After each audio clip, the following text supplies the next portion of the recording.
What is going on, everybody? How y'all doing tonight? I am still waiting for Robert to get on here, so y'all have to bear with me a second while we're waiting for him. Everybody chime in. Let me know how you doing tonight. Let me adjust the chair there.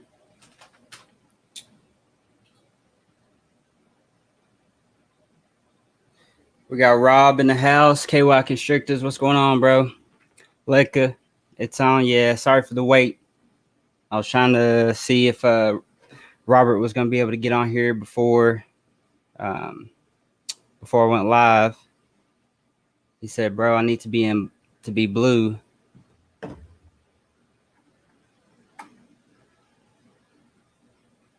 I'm lost, Rob. Working, my man. Got you. Checking in from BAM. What's going on, Lewis? Bourbon Ball Python. Stephen Pecor. What's going on, brother? Larry Howard says I'm late, but unacceptable. It'll be all right. We'll work through it. So like I said, Robert is not on yet, but the show must go on. Moderator status, Lekka says.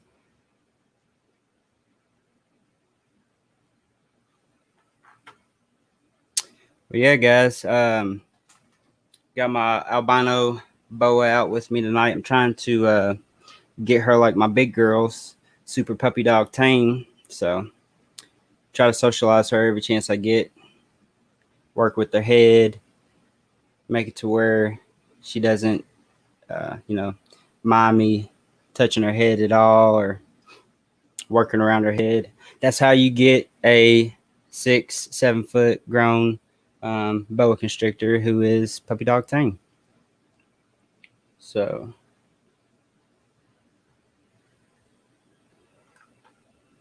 I hope Robert doesn't leave me hanging tonight. If so, do I have anybody that is wanting to jump on the live with me and be a fill-in? Anybody in the chats? Let me say, anybody with some knowledge in the chats. If you're here to learn, I welcome you on. But anybody that's willing to spit some knowledge to the people that's willing to learn, want to jump in if I'm not able to get Robert on. I should have like a start and backup if if something like this happened. So it was a catastrophe. Rob asked what happened to the boa litter. For you all who don't know, I have a Dumeril's boa and I have a pair. She had 13 slugs and one stillborn. Well, it was actually I don't know exactly what happened, but there was a heartbeat to the baby, and I did see a couple small breaths, and I worked on the baby for probably about, I don't know, an hour and a half. I wasn't able to revive it. It was very upsetting, and just, this kind of stuff happens. I only seen 2 locks with her, Rob, and my male. So I caught her building late, or being in the built phase. It's hard with them for me because they're literally always on the cool end, so they're rarely ever on the warm end. And that's something with ball pythons we try to pay attention to, and not seeing her transition from the warm end to the cool end around the time of pairing them, or before I had even paired them, didn't, alert me to her building. So they literally only got 2 locks in before she ovulated, massive ovulation. And then, of course, with boas, it's ovulation. Then they have a post lay shed, or Yep. Well, not pre-lay or post-lay shed, but post-ovulation. I'm sorry, post-ovulation shed, because they don't lay eggs. They're live litter birth, or live birth. And then 110 days or so later, she had 13 slugs and one baby that didn't make it, unfortunately. So that's what happened with that.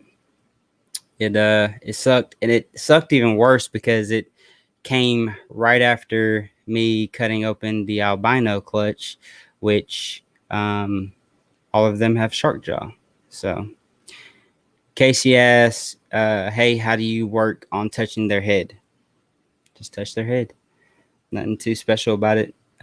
You kind of want to be real smooth with it, and I like to come from underneath and don't make them feel like you're about to attack them, or straight up grab the head. You want to kind of trick them into grabbing their head, and kind of do it from the side a little bit,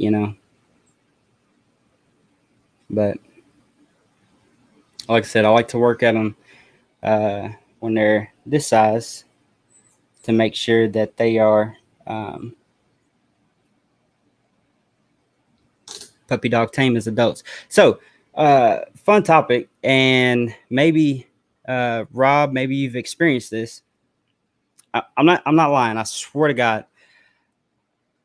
I have a spider het ultra male female. She's right there.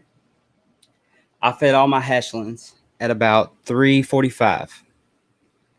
Everybody ate. I seen everybody hit the pups, and I walked away.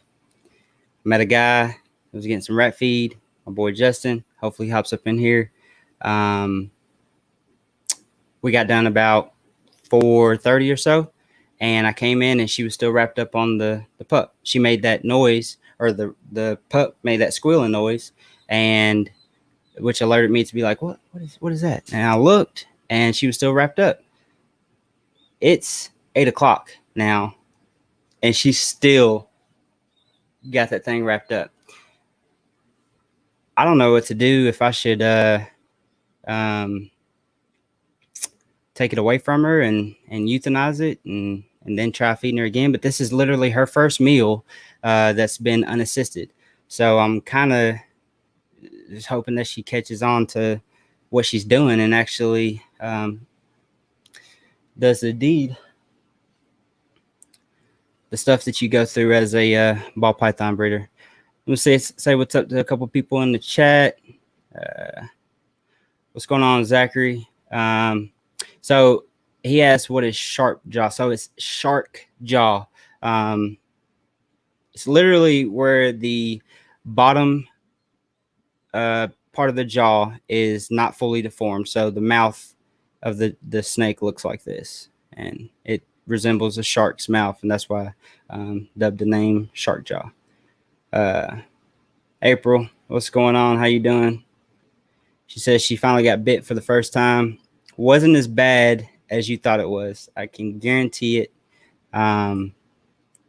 Getting bit is definitely more a buildup of the anticipation of getting bit. That kind of that initial shock of getting bit hurts you worse than the actual bite, which is crazy. But Rashawn in the house, what's going on, brother? GP Snakes.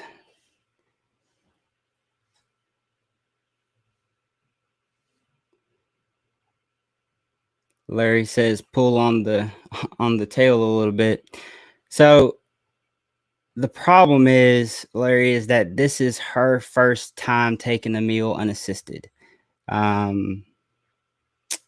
It has to be approached very, very cautiously to not stress her out and make her go backwards. I don't know. I've never experienced it, much less I've had them to where they would hit it, coil up, and then let go before the snake was out. But I've never had one that took the prey and coiled it for almost 4 hours at this point, which is insane. Have any of you guys experienced that at all?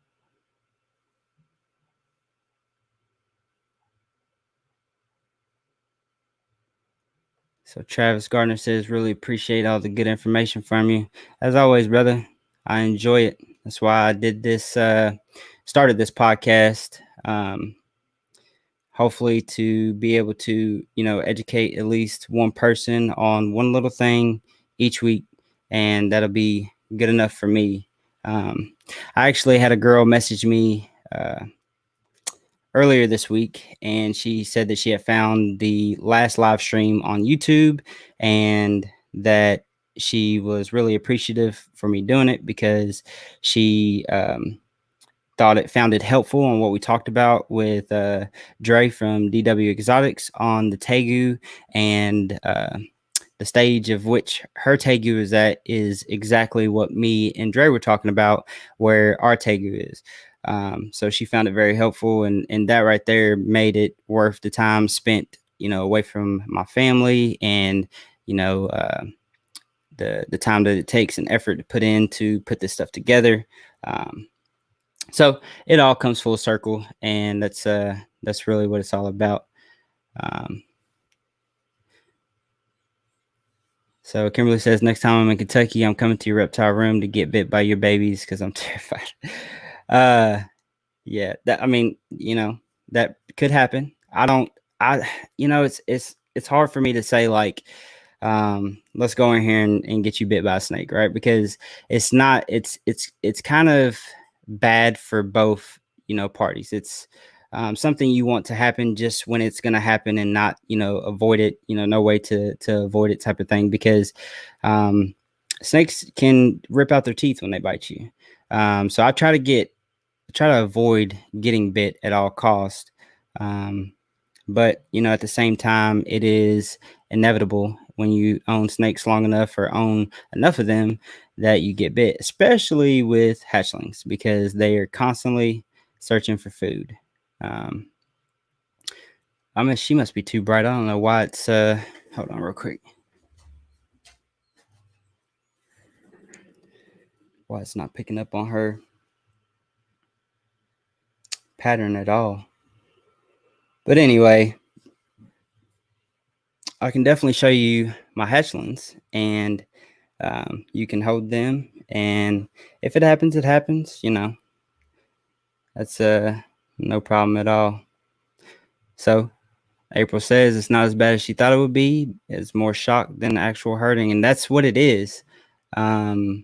It's definitely not as bad as anybody can imagine. If you've ever gotten one of those blood glucose little prick things where they prick your finger and a little, bead of blood comes out and they scoop it up, that's about what it feels like. And that doesn't hurt either. It's just the shock of it, happening. Rob says, not to mention they are afraid of everything. This is very true. This is also why a lot of people feel like ball pythons don't make the great first snake like everyone says they do. I believe that they do. Reason being over boa constrictors is because the size. It's this girl right here is a little bit over a year old, and she's over 2 foot already. And although she's not as thick as a ball python, she has more of a loaf of bread shape. They do get bigger than ball pythons. So in the long run, if you're, wanting to have one snake and not have to have a larger enclosure, like I have 3 6-foot enclosures over here for my boas, a ball python is a better first pet snake. Pretty like a static electricity shock. Yes, that's a good way to describe it. If you've ever been hit by a 120 accidentally touching the plug the wrong way, or if you've ever had not high voltage but low residential voltage shocked a little bit, that's about what it feels like. So it's not bad at all. Cat scratches hurt more. Yes, they do. So Steve and Rob have you all ever had this happen where a hatchling takes the pup and just holds on to it for dear life? Like it's taking it down, but it's not taking it down. This is throwing me for a loop. I'm about to put this girl up real quick.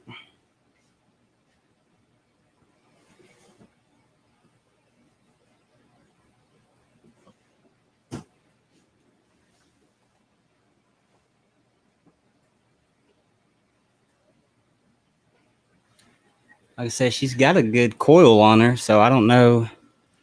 I don't know. I feel bad for the rat. I don't know why she's not taking it down. Why she's not killing the thing.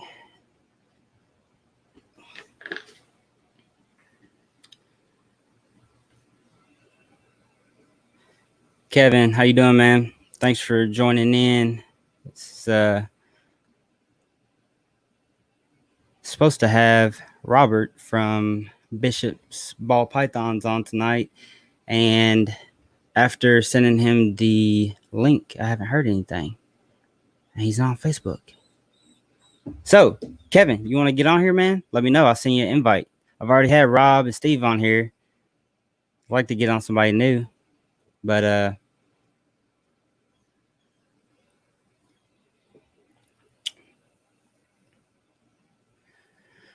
BJ asked if I've ever had a snake that you couldn't take, that just couldn't take down at all.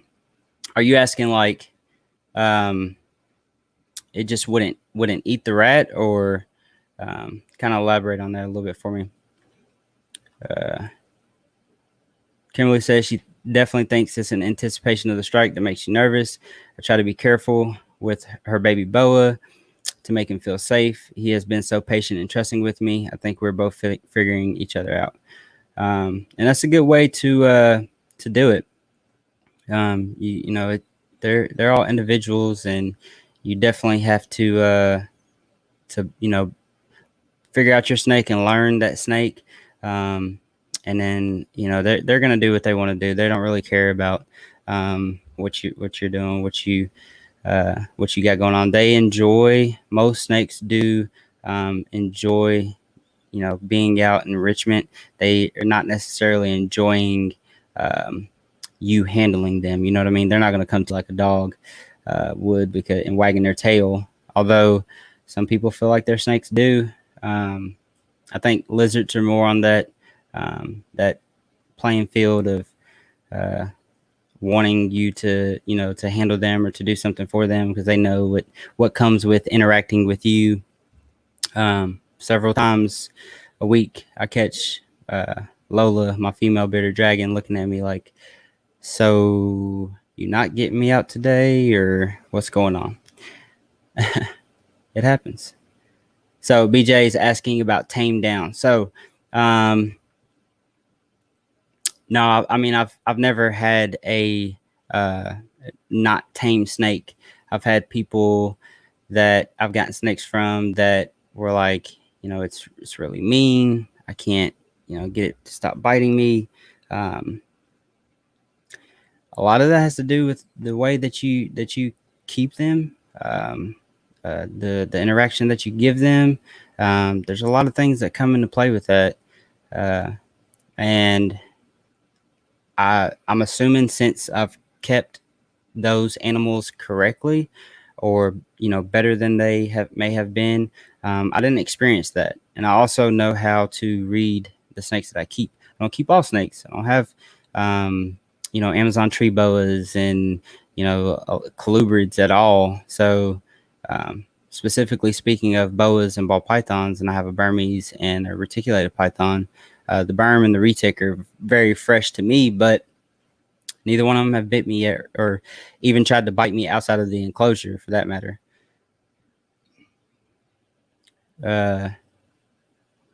Let's see here. Kevin says, let her do her thing. Is this the first time this has happened? And I shared this in a few of my groups. So this is the first time that I've ever experienced a hatchling wrapping up the pup, or the prey, and not doing the deed. And I mean, it's been 4 hours. this is her first time taking a meal on her own. The meals that she's had before that have all been assisted.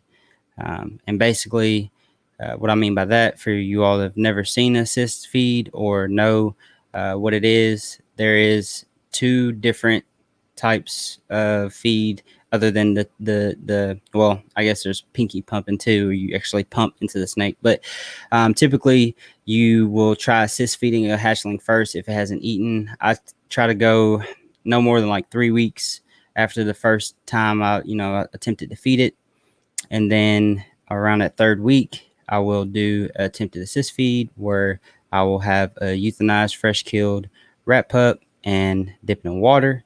And then I'll take the rat pup and kind of pry the hatchling's mouth open. And once I do that, I'll put the head in and then kind of push almost to the shoulders, not very hard, and not too far. And then I'll push down on the hatchling's head for about 10 seconds or so, until it stops trying to fight me, and then I'll lay it down on the table or in the tub, and kind of back up and give it its space. And that typically works for me with assisted feeds. Sometimes they will back off of it, immediately, or I've not had to, or had one that when I did that, it sat there for a second and then backed off. If they back off for me, they've backed off immediately, or they've sat there and, it's a stressful situation for them. So they will literally breathe like they have just ran a marathon. I mean, you'll see big breaths. And once they're, got their stuff together, they'll continue on taking the pup down. Now, she's had a few of those, and every time after assist feed, which I try to feed my hatchlings every 4 days, when I have the assist feeds where they are more stressful, where it is a situation where it's almost like a negative experience, well, not almost, but it is a negative experience that you're having with the hatchling. I like to give them their time. It's kind of like when you get a new snake in, you want to give them their time to adjust. So I'll wait the 7 days, and then I'll offer them a prey item. And typically it's going to be a live rat pup, because I like to get the hatchlings on rat pups right away. Now, I wasn't expecting her to take the rat pup because she's been pretty difficult. But like I said, I offered it to her. She took it, and that was at 3:45. Poor pup. She ain't let go since. We're rolling on 5 hours. Well, nope. Yep. 5 hours. Which is incredible, because she should have the strength to take it down if she can hold on for 5 hours. Rob says, I have a GHI Black Pastel Champagne that has ate like that the last 3 or 4 meals. She will cool with her body, but will not bite. So she actually has her butt in her mouth, like she's biting, but I guess her cool is not tight enough or something, man. I don't know.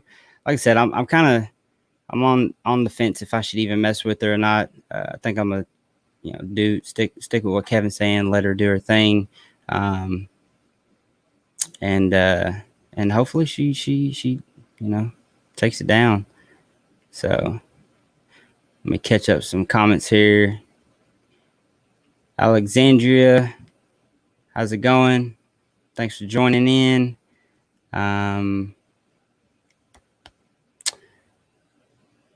Gary, what's going on, brother? So Kevin says parasites are but a worry, not to mention you don't know what wild rodents have eaten.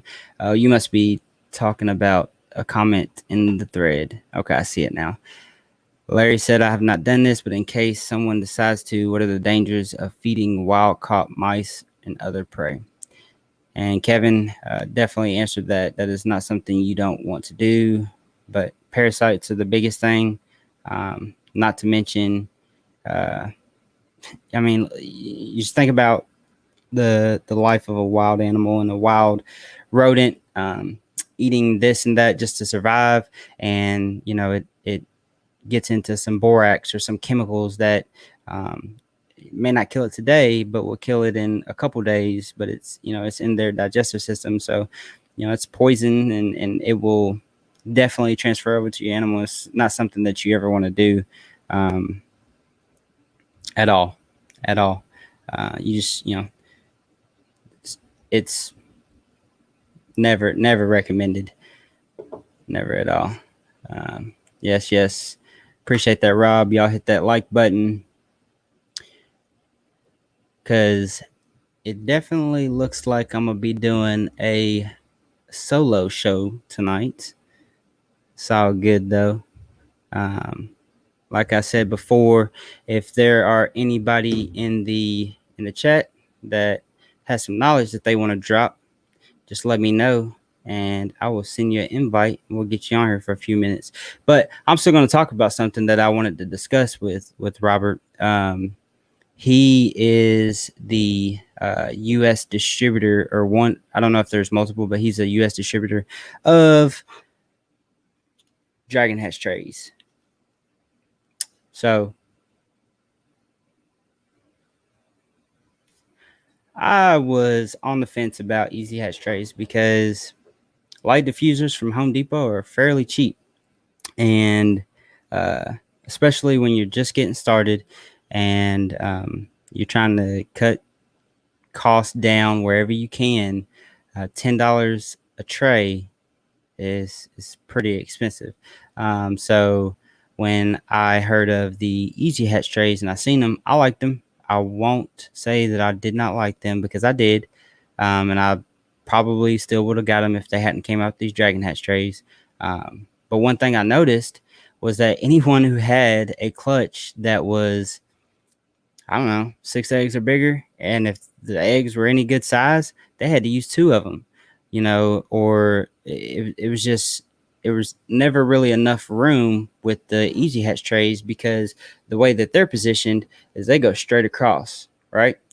So if you can imagine having 2 ball python eggs, and trying to get them inside of the Sterilite tub, they were, hitting each other, and inevitably there wasn't enough room, or they had to put one here and then stack one here, and then so on and so forth. And then, like I said, if you have more than 1, 2, 3, 4, 5, you're using a secondary egg box. So a lot of unused real estate space that I noticed in the Easy Hatch trays. I never thought to myself, man, if somebody could just slant them, then they'll be able to fit all those in there. But I did do this. I did slant my eggs in my egg box when I used the light diffusers with Dollar Tree straws, right? So when I seen that, I was like, man, that's the concept right there. Plus the egg slots themselves, the cutouts are larger. So they're able to fit a larger ball python egg, which happens quite often. I've had a lot more real good, nice size eggs than I have had small ones. So Rob says he uses Easy Hatch trays, and I'll be honest, I believe the Dragon Hatch trays could be better. The Dragon layout looks like it would be easier to lay the eggs out. Yes, that, in my opinion, it's hard for me to dismiss the Easy Hatch trays, because I personally haven't used them, but looking at them and what I've seen in other people's egg boxes and what they have to do to fit eggs in, it's kind of, I don't need to use it type of deal. Now, with that being said, again, it's one of those things, like, if it's not broke, don't fix it. And if Easy Hatch works for you, then it works for you, and just keep using it. And same thing goes for the light diffuser. If they work for you, then they work for you. I hated cutting them up and making them to exact size to fit in the Sterilite 6-quart box. I hated washing them. That sucked because I'm anal about getting in, to every little crack, and especially when you have a moldy egg and, it's been sitting in there. You threw away the moldy egg, at day 6 or 7, and, there's 49 more days to go, and you don't switch out the light diffuser. You let it roll on out. So now you've had that moldy tray in there for 2 months, and all that goes through my head when I was washing those light diffusers. And finally I just started chucking them, and I got down to some of the last ones, and I only had enough for my egg boxes. And it was around that time that I've seen the Dragon Hatch trays, and I was like, you know what, I know I've only got about 8 clutches expected left this year. I'm gonna order 10 of them and see what they're like. And I've loved them. They're, you set the egg and you're done. They don't roll. It is it was a no-brainer when I got them and I put my first clutch in there. I was well gracious of myself investing in that, because it was worth it. Kevin says, I like them, but this is my first year and funds are low. I just put my eggs right on the vermiculite. Granted, my hatchlings need a bath, but clutch number 3 is in the cooker. As I type this, hatched the other 2 with no problems. So I'm glad you said this, because I see people do this all the time. And what's crazy is I've hatched out gecko eggs like this with no issues, but it messes with my head, because your whole goal with like the Easy Hatch trays, the Dragon Hatch trays, light diffusers, whatever it is that you use to keep it off of the substrate, is to keep it off of the substrate, right? Because of you want airflow, or too much moisture is from what I understand is going to cause mold. But like I said, I've hatched gecko eggs out in straight into the substrate, the vermiculite. I see people who put them on ReptiChip cocoa bedding, like breeders who have like a freaking $10,000 clutch, like they're hatching out some fire stuff and they're putting it on cocoa bedding, and it blew my mind. I just I thought that that's just something you didn't do with ball python eggs, but I don't know, man. I haven't experimented with it myself, just because again I'm a big guy on, if it ain't broke, don't fix it, and that this works for me. So the Easy Hatch trays, I feel like I've had better success with eggs not going bad since I switched over to them from the light diffuser. But that's I've not really put that to actual trial, and I don't really want to. I try to fix it and don't look back. That is what it is. Gerald, how's it going, brother? The Doodle Morphs in the house. BJ says, what medium do you prefer in your egg boxes? So I use vermiculite, but you can use perlite. You can use vermiculite and perlite. I've seen people use water, like literally just water underneath whatever you're using to keep it off the water. So that's something that I feel like you just can't incubate eggs in, like just some water, right? But it's like, if you can do it in vermiculite, why can't you do it in just water? It doesn't make sense. So sponges, I've literally seen people like have sponges at the bottom of their egg box and put the light diffuser on top of it, and then their eggs on top of that and incubate on it. I don't really think that it matters what you use as a substrate or a medium for your egg boxes, just that it holds moisture and humidity, and it lasts for the entirety of the incubation process, 56 to 60 days. That's typically what I experience. So Gerald says that we move the eggs into another tub of coconut at day 50, so we don't have to worry about the vermiculite and giving a bath. That's different. I've not heard that before. I enjoy the process of once they're Once they're pipping out of the eggs and I cut, I will take the Easy Hatch tray out of the tub, and then I'll put the eggs directly on the vermiculite, and I'll let them crawl out on their own.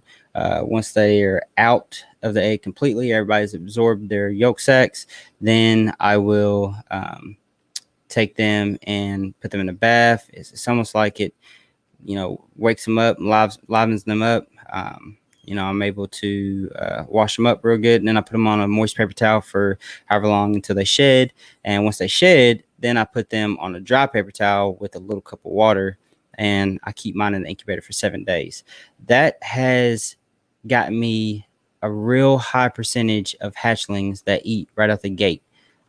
Before that, it was the complete opposite. I had almost everybody didn't eat, and very few that did. So the concept I believe that it is just not to rush the process. And there's a lot of people who take their eggs or their babies out of the incubator once they shed, and they put them in a 6-quart tub like this all together. Same difference of having them in the incubator for another 7 days. They put them all together in the tub for extended period of time, and it kind of gets them acclimated to the world. Same thing about, when you get a new snake in, and you're kind of giving it time to adjust. You know what I mean? So Kevin says he's not gotten any moldy eggs yet using that. So guys, if that's something that that you're wanting to do, and don't really have the funds to invest in Easy Hatch trays or Dragon Hatch trays or whatever you might have it, then I would definitely check out just incubating in the medium, right? So Larry asked, how often do you offer food to your adult boas? His is 6 foot, so should he offer food every week or every 2 weeks?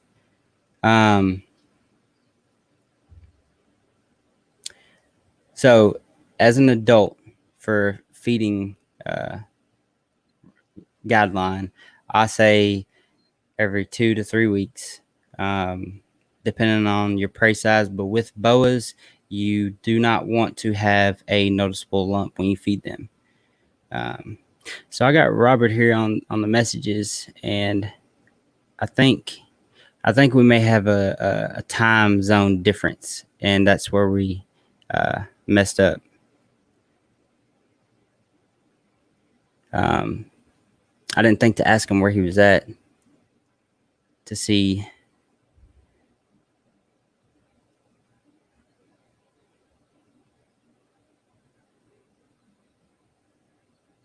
But I think he's going to get on the link and we'll get him on here. Anyway, yeah, every 2 weeks. And you don't want it, you do not want to see a noticeable lump like you do with ball pythons. Boas are not to be fed aggressively or overfed. They will not live long, healthy life like they should. So yeah, Steven says they use sponges and water. See, told you, I've seen people use sponge and water. And yes, I have seen people use just water. Some of actually, I believe in Justin Kabelka's video that he just did this past week, he used a sim container, and there was just water in the bottom of it. I've seen it from somebody else before. I can't remember exactly who it was, but so Christina Haley asked, when coming up with your breeding name, how did you know what you went with was the one? Like, what made that name click for you? We'll have my first clutch soon, and I'm having trouble giving myself a name. So, big piece of advice is do not get hung up on that. Your name is your name. So, just do what you need to do to take care of business. In the meantime, it will come to you. You can, kind of really just put it on the back burner, but be thinking about it at the same time, right? I talked about this with Stephen Pecor and his wife Allison. They have the name Bourbon Ball Pythons, which is like the coolest shit in Kentucky, right? I love that name, and I too was gonna go with something that was like Kentucky home related. I can't remember. I think it was bluegrass ball pythons or something like that. And I kind of got the feeling that like there would be somebody somewhere who'd be a Duke fan or something stupid and be like, "Oh, I don't want to mess with that guy because he's UK, or he's in Kentucky. I don't like Kentucky," or whatever the case may be. So that inevitably pushed me to think, instead of like butting heads and separating and everybody not wanting to be together in this hobby like we are. A lot of people like say reptile hobbies family. It made me think unity. So one of the biggest things of unity is a nation. And of course everybody in this hobby, uh, really, whatever it is, reptile wise, there's a lot of different reptiles that you're breeding, but typically, most likely, you're breeding for different morphs and patterns. So that's why I came to, or how I came to Morph Nation reptiles. Specifically, mostly with ball pythons, but I knew that I may want to get into boas, which I did end up breeding the Dumeril's boas. Did not work out the way that I wanted to, but it's okay because I definitely learned something from that. And I've done leopard geckos and got bearded dragons that I'll breed next season. So it's I needed it to be something that wasn't specifically for ball pythons or like one track minded type of thing. So it'll come to you, Christina. And when it does, you'll probably get cold chills because you'll be like, that is it. That's the one. That's because that's how it was for me. So don't rush it. So Gary says, do you recommend letting them pip or cutting a few days before their hatch date, or wait till one pips then cut the rest? I do number 3. Once one pips, then I cut the rest. But I also do number 2 because I cut on day 56. So 2 and 3. Yes. Once it's a couple days before they hatch, which typically day 56 is like the day before or a couple days before they're going to hatch. That's when I cut. And 8 times out of 10, one will pip on like day 54 or 55, and then I cut the rest. So yes to both, or number 2 and 3.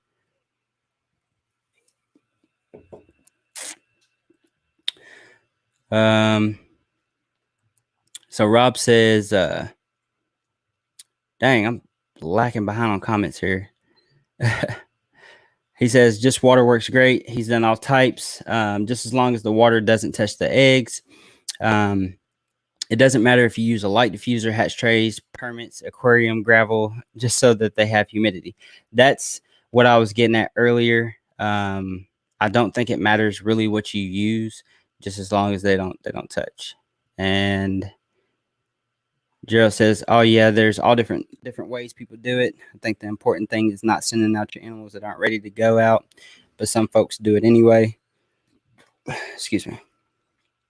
This is true.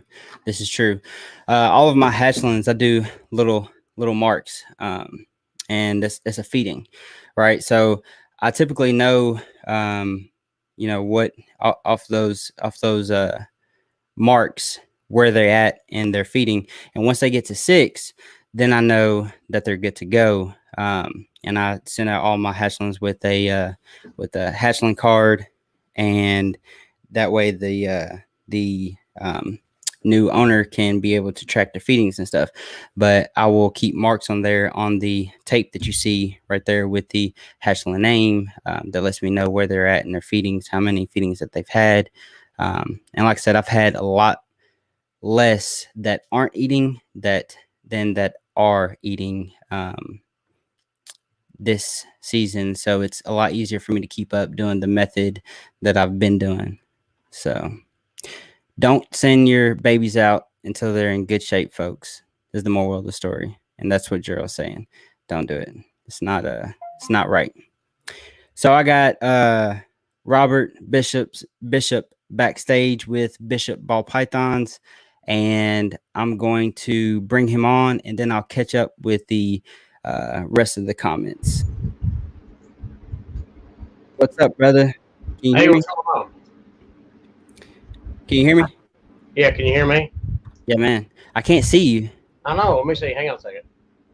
Go to your settings and where it says cam mic, and then you should be able to hit the scroll down bar for the cam.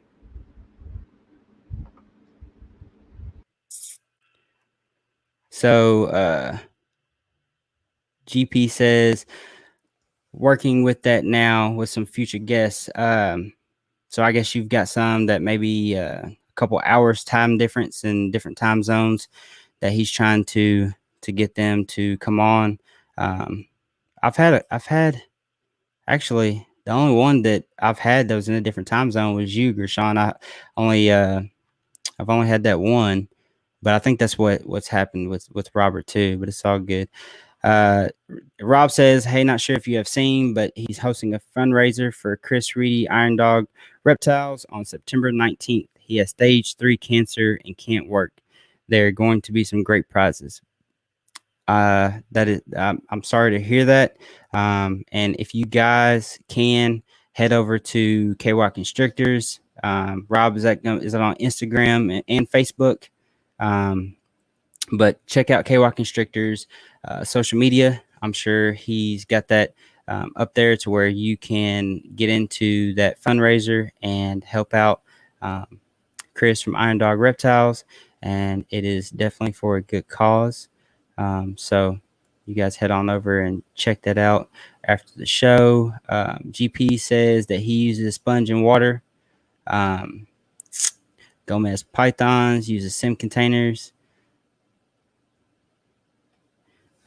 So Rob says one of the biggest prizes so far is a male gravel or yellow belly pied male donated by Porter Pythons. Going to be some other animals as well. Hit them up on Instagram for more information. Got my boy Flexing Pythons in here. How's it going, bro? Just can't stay. Can't stay. Just dropping in to like and show some love. I appreciate it, man. Means a lot to me. BJ Combs says he just picked the street name Highland Pythons. Maybe a street that he grew up on. I think maybe is what he may be saying. Let's see here. So Rob says he'll be hosting the fundraiser on his YouTube channel, but the info is posted on Instagram.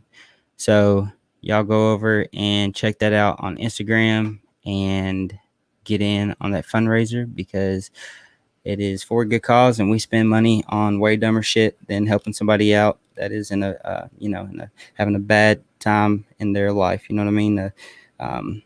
The reptile community as a whole is very helpful and can bond together, and a lot of times, and this is one that you definitely need to be able to lean on your reptile family when stuff like this happens. Let's see here.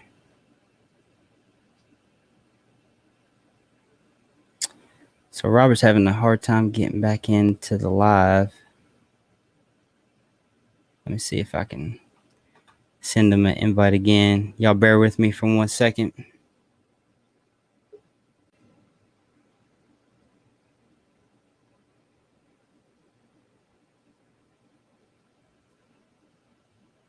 Oh, I see him back now. Hold on. There he is. What's going on, brother? Hey, what's going on? I had my camera still open from a Zoom call, and it wouldn't let me get in. It's all good, man. I had my first live with Rob. We did it in my reptile room, and we were sitting across the table from each other, and it was a complete disaster for about 11 minutes. But Rob's a great guy. Do you know Rob from K-Rock Constrictors? No, I don't think so. No, he's a great guy, and ended up, finishing out the live, going off without any more problems after that. But it was a bunch of backfeed, and we just couldn't get it together for about 11 minutes. So it was pretty fun. I like that backdrop, man. It's nice. Bishop's ball pythons. So I've just been talking to people in the chats and waiting for you to get all set up and come in. Where are you located at? You in a different time zone? No, I'm in Southern Illinois. Okay. I'm about 45 minutes from Evansville. Okay. I got you. So I was talking to the live stream about Rob is hosting a fundraiser for Chris with Iron Dog Reptiles. Do you know who Chris is? Iron Dog.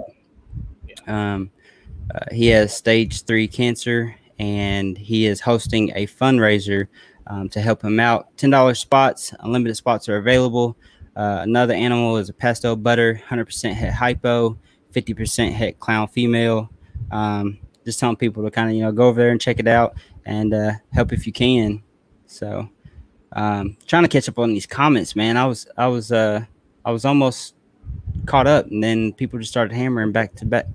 Kevin says got to go. 4 o'clock says comes fast. Have a good evening. Hatch on. See you, man. You must be military. Got that 0400 on there. Yeah, I caught some of you talking about the shipping snakes early. Somebody shipping them out a little soon. Yeah, Gerald Taylor had commented that one of the biggest things was people sending out snakes too early before they're eating and good. It's. I mean, if you ever want to have longevity in this business, you need to care about the stuff that you're putting out, and the hatchlings are your name, so if your hatchlings come to where they aren't eating because you haven't established them, then people are not going to take that shit lightly. They're going to get on there and try to bash you. They're going to tell you that you need to do better with your hatchlings. Yeah, they definitely don't care to criticize them. Yeah. So, but now we were talking about, I was waiting for you. I was like, man, he must be in a different time zone. I didn't even think about asking him if he was in a different time zone. I was like, I bet he's wondering like, why is he rushing me? And no, I'm good. So Stephen Pecor says Southern Illinois is in different. Are you in the Eastern time zone? You're in Central. I'm in you right now. Are you in Central? Yeah. What time is it? 8:01 right now. Nah, see, it's 9:01 where I'm at. I'm in Eastern. So you are okay. Yeah. Man, I pulled up on the internet. What time is it? And you're in Winchester, right? Yeah, Winchester, Kentucky. Yeah, and it gave me about the same time. I must have looked at it wrong. Yeah, no, it's all good though, brother. Like I said, I've just been talking to the chat. I actually kind of talked about the Dragon Hatch trays a little bit already, and that's what led into shipping snakes and this and that. I didn't know if he was he's got them there ready. Got orange and black. I really like the orange, but it doesn't go with my colors, so I went with the black. I mean, when I first started this last year, I ordered the Easy Hatch. I mean, everybody did. There we go. He's got it up there. It's a great design, And then Kerr up in the UK decided just to tweak it a little bit. I mean, you can tell the difference. Yeah. So they're not manufactured in the U.S.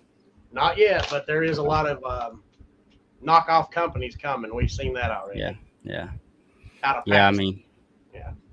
Yeah. It's one of those things. Just like I don't know of anybody else other than Easy Hatch and Dragon Hatch trays and sim containers that are making egg,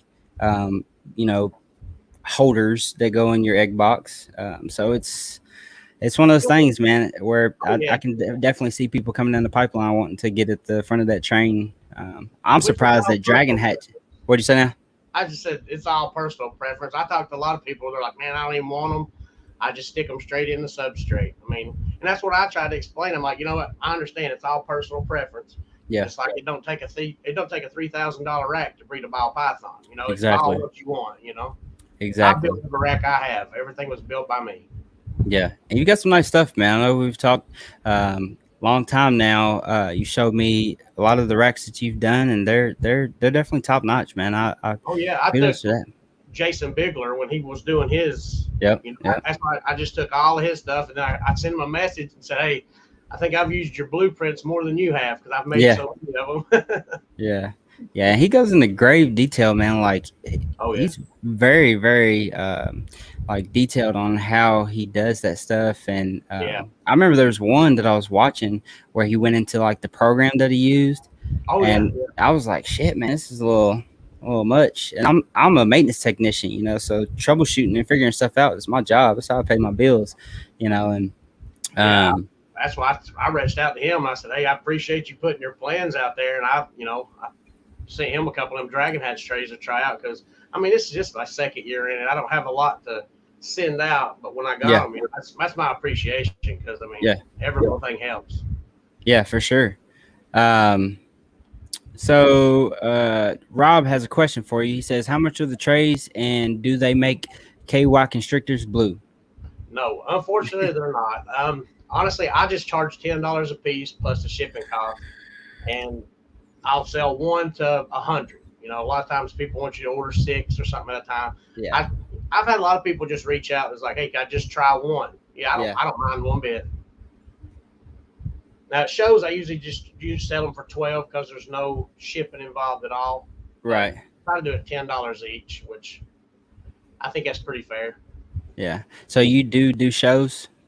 Yeah, I actually work at Continental Tire. It's a big tire manufacturer, and I'm going to Midnight's next quarter, so I can start going to a lot more shows. Okay, nice. What So about you? you, I've done one show, and it was just I need to do a show to get the jitters off That's and to me. get my You're feet, doing more than me right now. yeah, get my feet wet type of thing, man. I sell um from time to time I have Cocoa Block in stock. And from well, hell, since about December, I've been selling rat feed because I breed my own feeders, and I try to find ways to cut out overhead costs, right? Because this what I do in this room right here is it needs to be self sufficient. If you are able to make it self sufficient, then the wife does not care what you do, right? Are you married? No, me and we got a little boy together. We've been together 8 years now. Okay. But So yeah, I'm a little. but I'm not you can feel what I'm 15 saying though, right? Yeah, So I try to make it self sufficient, and that's one of the ways is kind of cutting out the bulk of the feed cost. But my feed company has went up drastically, so I'm not even. I guess because grain costs are going up, so I'm not even really selling the feed like I used to. So what are you using?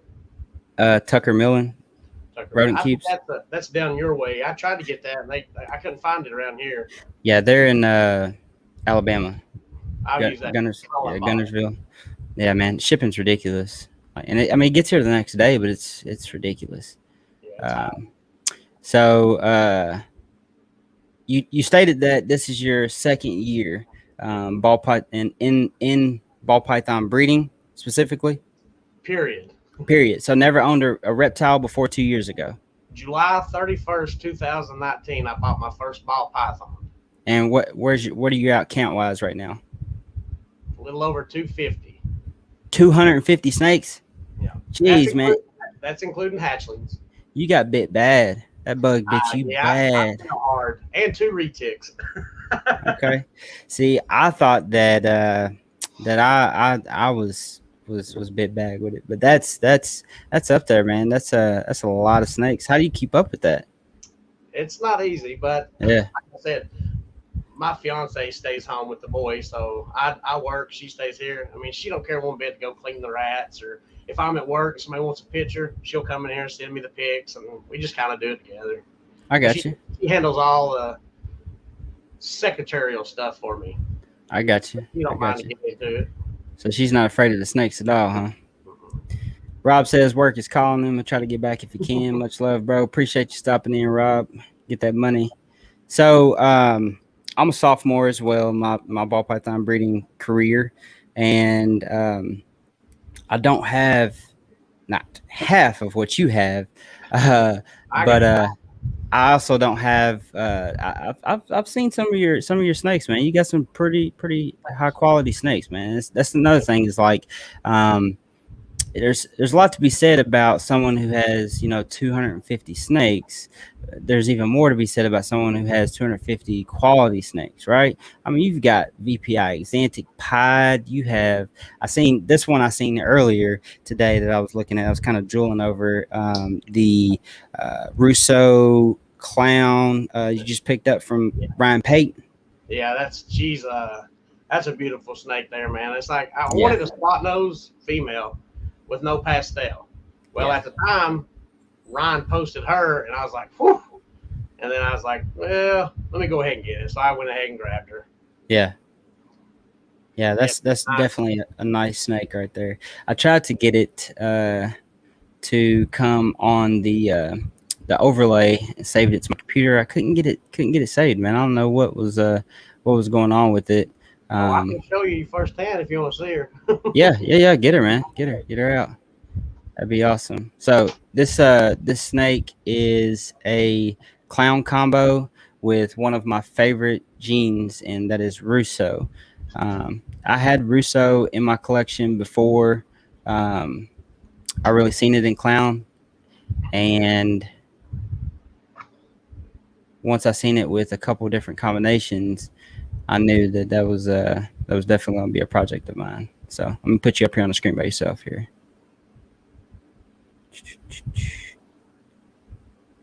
Yeah, man, that's sweet. So what are the genetics in it? All of it. She's a female Russo spot nose clown.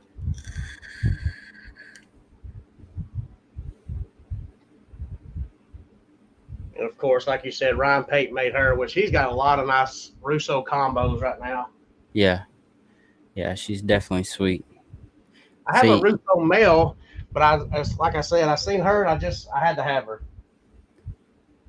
so this is it, folks, right here for a picture that he has on his page. Beautiful. Oh yeah, there she is. That's a good picture of her. You got a couple other snakes here too that I was creeping on, man. They've loaded up here on my computer. I'll pull them up here. Um, I would think one's a super chocolate hypo. Oh yeah, he's gonna be a little stud. He's a hypo super chocolate GHI possible. Yeah, yeah, man, that's killer. I've got a blackhead mystic, red gene. Oh no, ringer gene, not red gene, ringer gene, het hypo, coming from Lindsay Noble, and I cannot wait. So here's that super chocolate GHI hypo Yep, male male. Yeah, stud yeah. killer. Which I That's bought a nice. hypo female clown that's gonna hit see him. That's the project there. I want to go. I want to put him in the clown for sure. So you'll have a couple of codoms in there, and everything will be 100% het hypo, 100% het clown. Yep. All right. So there was a viewer that had actually asked me to kind of dig into genetics a little bit and go over them. And I kind of told her that it was almost impossible to do in a timely manner. I've literally spent hundreds and hundreds of hours researching genetics, and I'm sure you have too, being in your sophomore year. Yeah, and still exactly continuing the education. Being in your second year and being as far as you are, I know that you've have to have spent countless hours, just like I have, researching combinations, genetics, what works well with each other, what doesn't work well with each other, because it makes no sense just because you buy a 6 gene animal and put it with another 6 gene animal. If the shit looks like muddy water when you get done, what does it matter? You know what I mean? So you're throwing out there what you think it is, and I mean, yeah, and I know I'm just in a second year, but I want to be sure when I sell something to somebody that I know what it is. You know what I mean? I don't want to be like, hey, well, this is this, but 12 other possible things might be in it. I don't want to do that. yeah, for sure. So what are your plans as far as with the spot nose Russo clown female? Right now, which may change by the time she's ready. I Yeah. really like to put her to. I got a red stripe clown male as well. I got Okay. him off of Kyle Reptiles. It's a beautiful snake, but I mean, it's like I don't know. I know that's going to change in 2 years because it started out that I fell in love with pieds. So Right. when I bought that first female pied, 2 days later I went ahead and bought her sister. Yeah. So I have about 14 visual pieds right now. I Oh, think nice. six males, and I had 7 or 8 females. Dang. And then I started wanting the pieds. Well, I wasn't really into clowns, and then I seen a spot nose Steve Winkler had, a little Yeah. spot nose male. So I got him, and then after that, that was it. I fell in love with clowns. So now I've here here lately now I've probably got about 12 visual clowns, and 8 of them are females.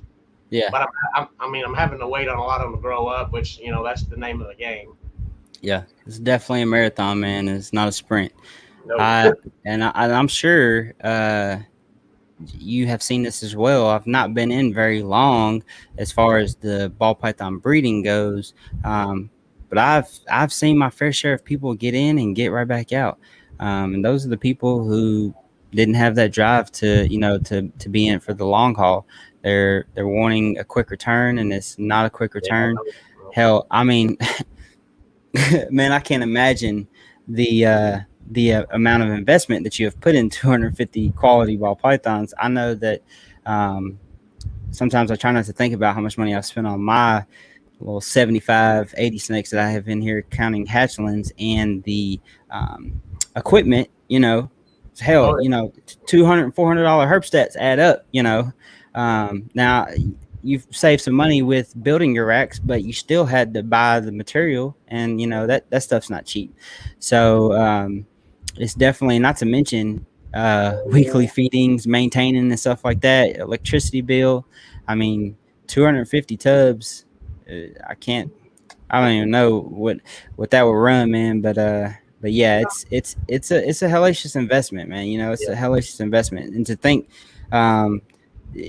to try to say that, oh yeah, I'll get that back in my first year is just, it's not feasible. It's not reasonable. I mean, unless you just happen to produce some outrageous combos, some Aussie Boys type quality stuff. Which, if you invest in quality, you can. Yeah, and that's Go ahead. No, I might be cutting you off. I'm sorry. No, you're good. You're good. I started talking to Gavin from Balls to You a lot. Okay. And he was the one that was telling me, "Hey, man, just focus on getting quality animals, and the rest will come." He said, don't. He said, if you put out, just like you said earlier, if you put out shit, it is shit. I mean, that's just the facts, 100%. So but I have a little bit of everything. I don't want to be just a high end ball python, man. You know what I mean? Because normals is what started it all. Yep. And I have those. I keep them. I mean, I just want to be able to offer some to everybody.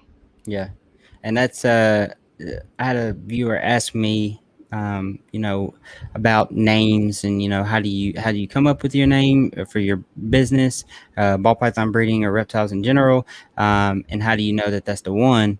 And that's kind of something that I went through with when naming my business is never forgetting just the someone who was wanting a pet snake, a normal or pastel or something like that.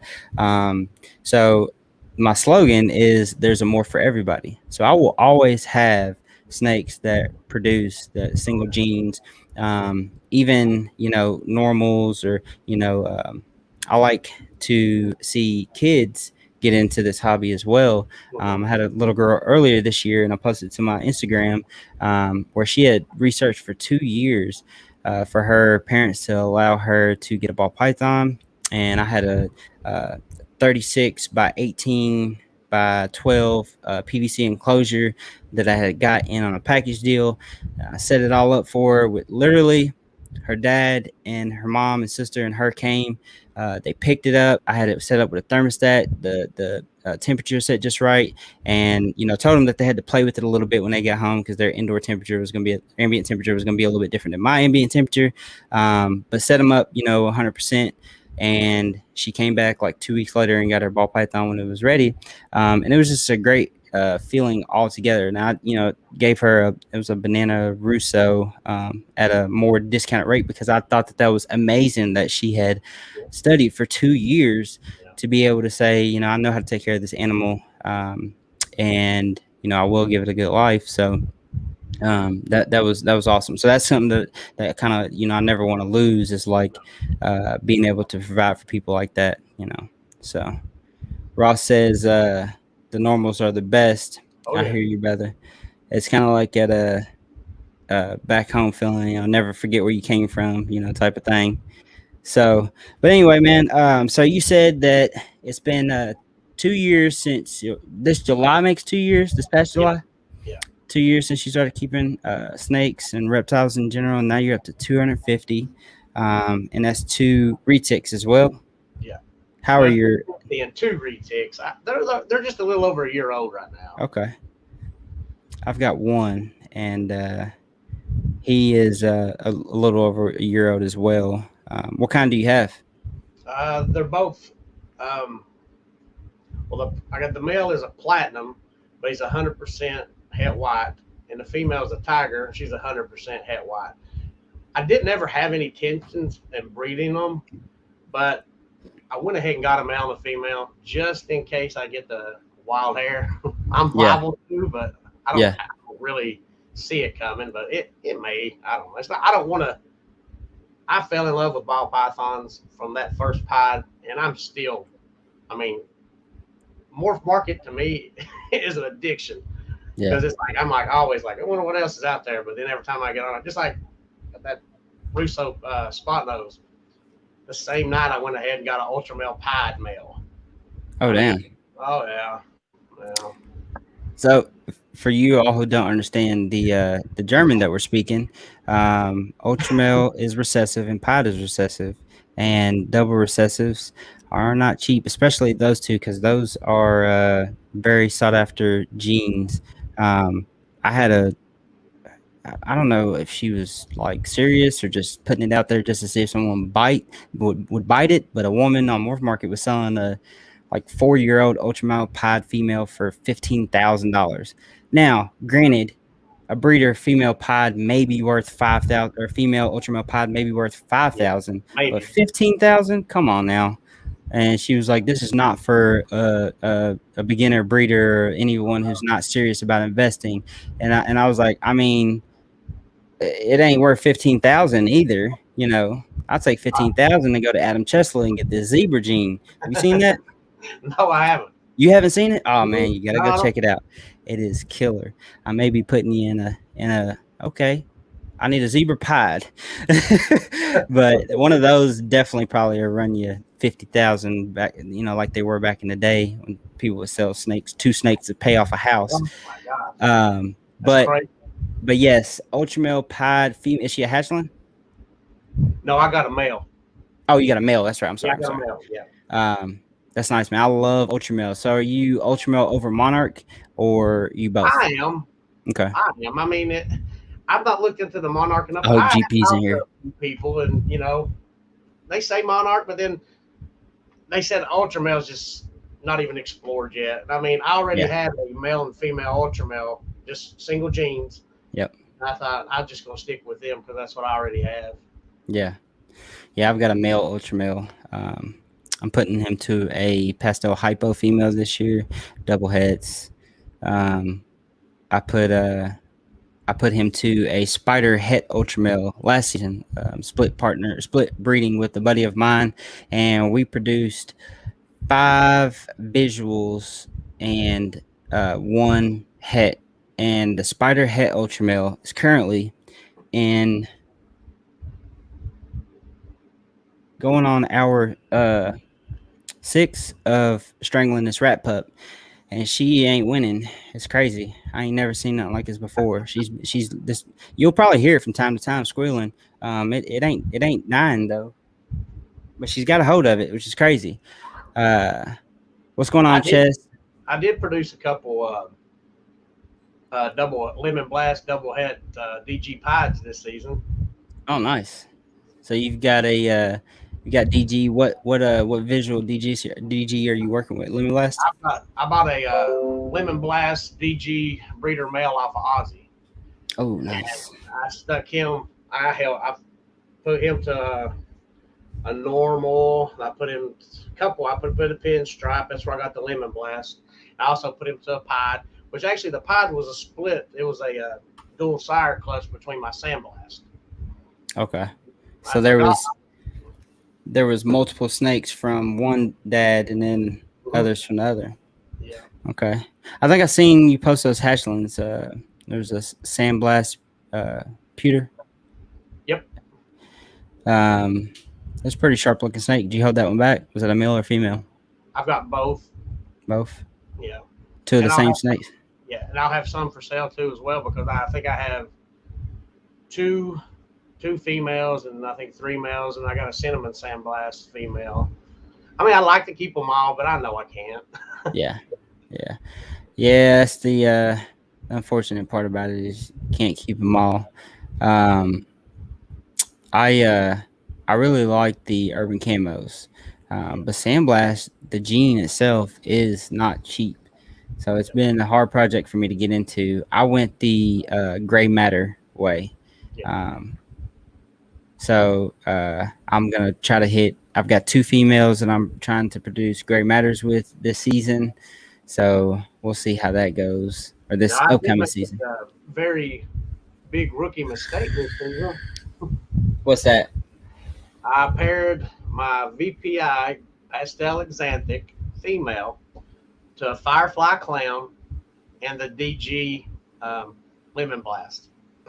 Oh man, Yep. So now I'm gonna have to hold the clutch back, except for I got one male lemon blast double head. He's a DG VPI. And I yeah, got a female firefly that is double head clown and VPI. But the rest of the clutch, I just know they're super pastel. I don't know 100% yeah, VPI, but I don't know which one's the daddy, so I'll have to keep them. right. Sheesh. Yeah, I won't do that again. Yeah, that's I mean, it's it'd be fun, man. If in a couple years you pop out some crazy, DG Xantic or so it was it can be either or. Both there's it's 100% Xantic, and then either the DG dad or the clown dad. Yeah, firefly Yeah. clown. Yeah. Yeah. Xantic clowns are hot. I mean, Oh yeah. just a single gene Xantic clown is killer. And I haven't seen too many Desert Ghost Xantics, but I know that people are definitely working on them because I see a lot that are like 66% Desert Ghost, 66% Xantic. I know a lot of people are putting Desert Ghost into everything. Hell, man, when I bought that male the other day, Lindsay had two triple hets, Desert Ghost, Xantic, Caramel Albino females, and I'm trying to do as I say, type of put my preachings into practice and buy my females of the project first and then buy my males later. So I got both of those females. They're 66% Desert Ghost, Xantic, and I'm sorry. Yeah. Desert Ghost, Xantic, and Caramel Albino. That's kind of what happened when I got that DG. I kind of went like DG crazy.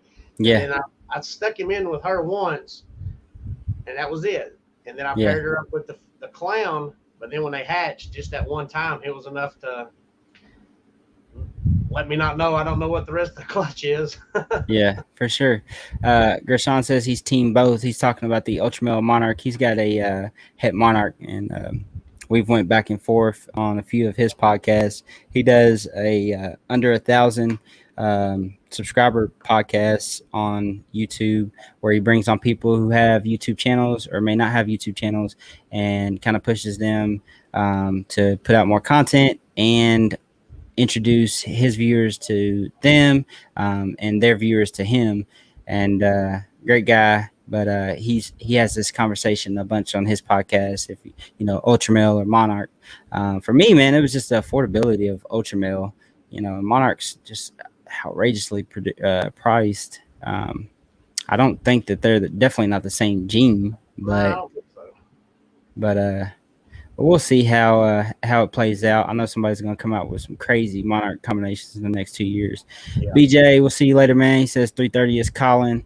I feel so sorry for you. You have to wake up at 3:30 a.m. That sucks. Most nights Day shift rough. yeah.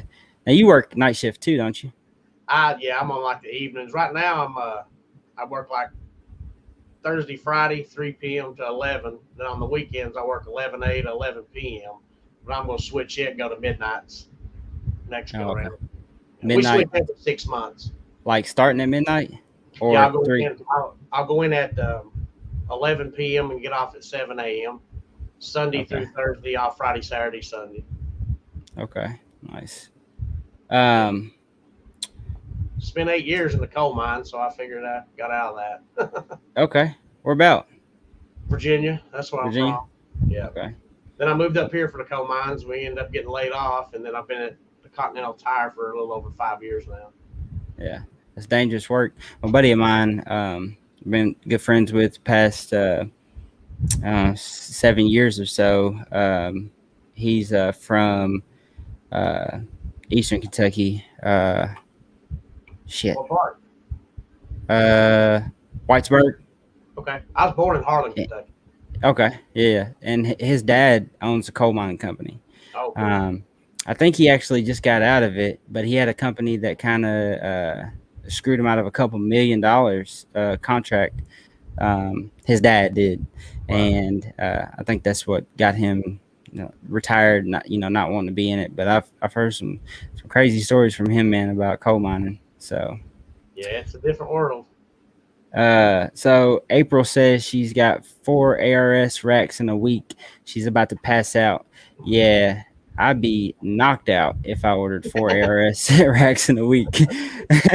But I know her and her husband are working side by side to build their business up and their ball python breeding operation. So I know that they're both jumping for joy every time they get to say that they are putting together a new ARS, Oh, yeah. which sucks, by the way. I don't know. Do you have any ARS? No, what I did was, I just sat down and thought about it when I got the pied. I knew I wanted to try to get into breeding that's why I got the female. And then the more I thought about it and talked to a few people, I wanted to spend the big money right off the bat in the animals. Yep. And let the animals upgrade all the equipment later down the road. Yep. Yeah, and I think that's a great method, and I think that you really have to have a longevity mentality to do that. And I'm not afraid to say that I was not able to make it past my second season before buying the ARS, and I barely was able to pay for it with hatchling money, which is crazy. But I'm constantly like doing stuff here in my room. Anybody who's in on this live chat that's been here, they'll tell you when they come. If it's been 2 weeks, something will probably be different or new or something like that. I'm always working down here and doing something new. Yeah, but that's a great way of doing it, man. Is letting your infrastructure build itself, right? So I definitely like that. And it's hard to think about putting out $3,000 and waiting 30 weeks to get your rack in. Yeah, for sure. Speaking of the wait time, April, how long did it end up being before you all got your rack finally that you had ordered? Right, they ordered their rack like a week or two right after me and my buddy Gary did. So I'm curious to know how long it took them. But Gershon says, "Yep, my Desert Ghost boy is going to 10 ladies this coming season and counting." This is a good topic to touch on. He's going to 10 females. What's your opinion on this? Do you think that this is stretching it a little too far? I personally don't want to go over 5. Now, Gershon, I'm not attacking you. You're my boy. I'm just talking. About the topic there. Nothing wrong with it. I'm sure you're going to monitor that guy very closely to make sure he's all good. What's your opinion on that, Robert? About 5 is about it. But, honestly, if you do monitor it and, and he's not losing a lot of weight, I've heard a lot of people say that they've put him to a lot, 10, 11, 12. I've seen 15 and 20. Oh, yeah. And be just fine. I've been told that a male will breed himself to death, though. I don't want to see that, but, Yeah. So Gary asked if you know Rocky Maynard. Maybe I'm pronouncing that wrong. No, you ever heard of him? No. I've heard that last name, just not Rocky. Yeah. He maybe coal mine. He don't know him, Gary. He don't know that him. Last name's. I've heard that last name a lot in the coal mine, just not Rocky. Yeah. April says I have the setup. I appreciate that. I try real hard at it. She says that they are still hoping to get to 2 new ones on Saturday. They ordered them the middle of May. Still haven't gotten them. That sucks. Well, I know That sucks. I went down. I'm 4 hours. I drove down to ARS and bought 3 show displays off of them and seen the facility. And I called them back the other day, and they've been out of Yeah. displays for a while, and they told me it might be spring before they get any more in. Yeah, I check about once a week for the displays because I'm vending a show at the end of this month, and I hate to admit it, but I'm probably going to end up 2 options. Either I'm able to borrow somebody's display, or I end up vending in the big deli cups that you ship your snakes in. Nothing wrong with it, man. And I don't throw hate to people who do that.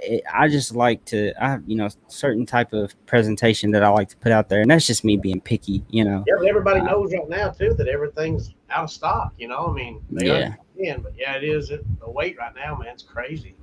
For sure.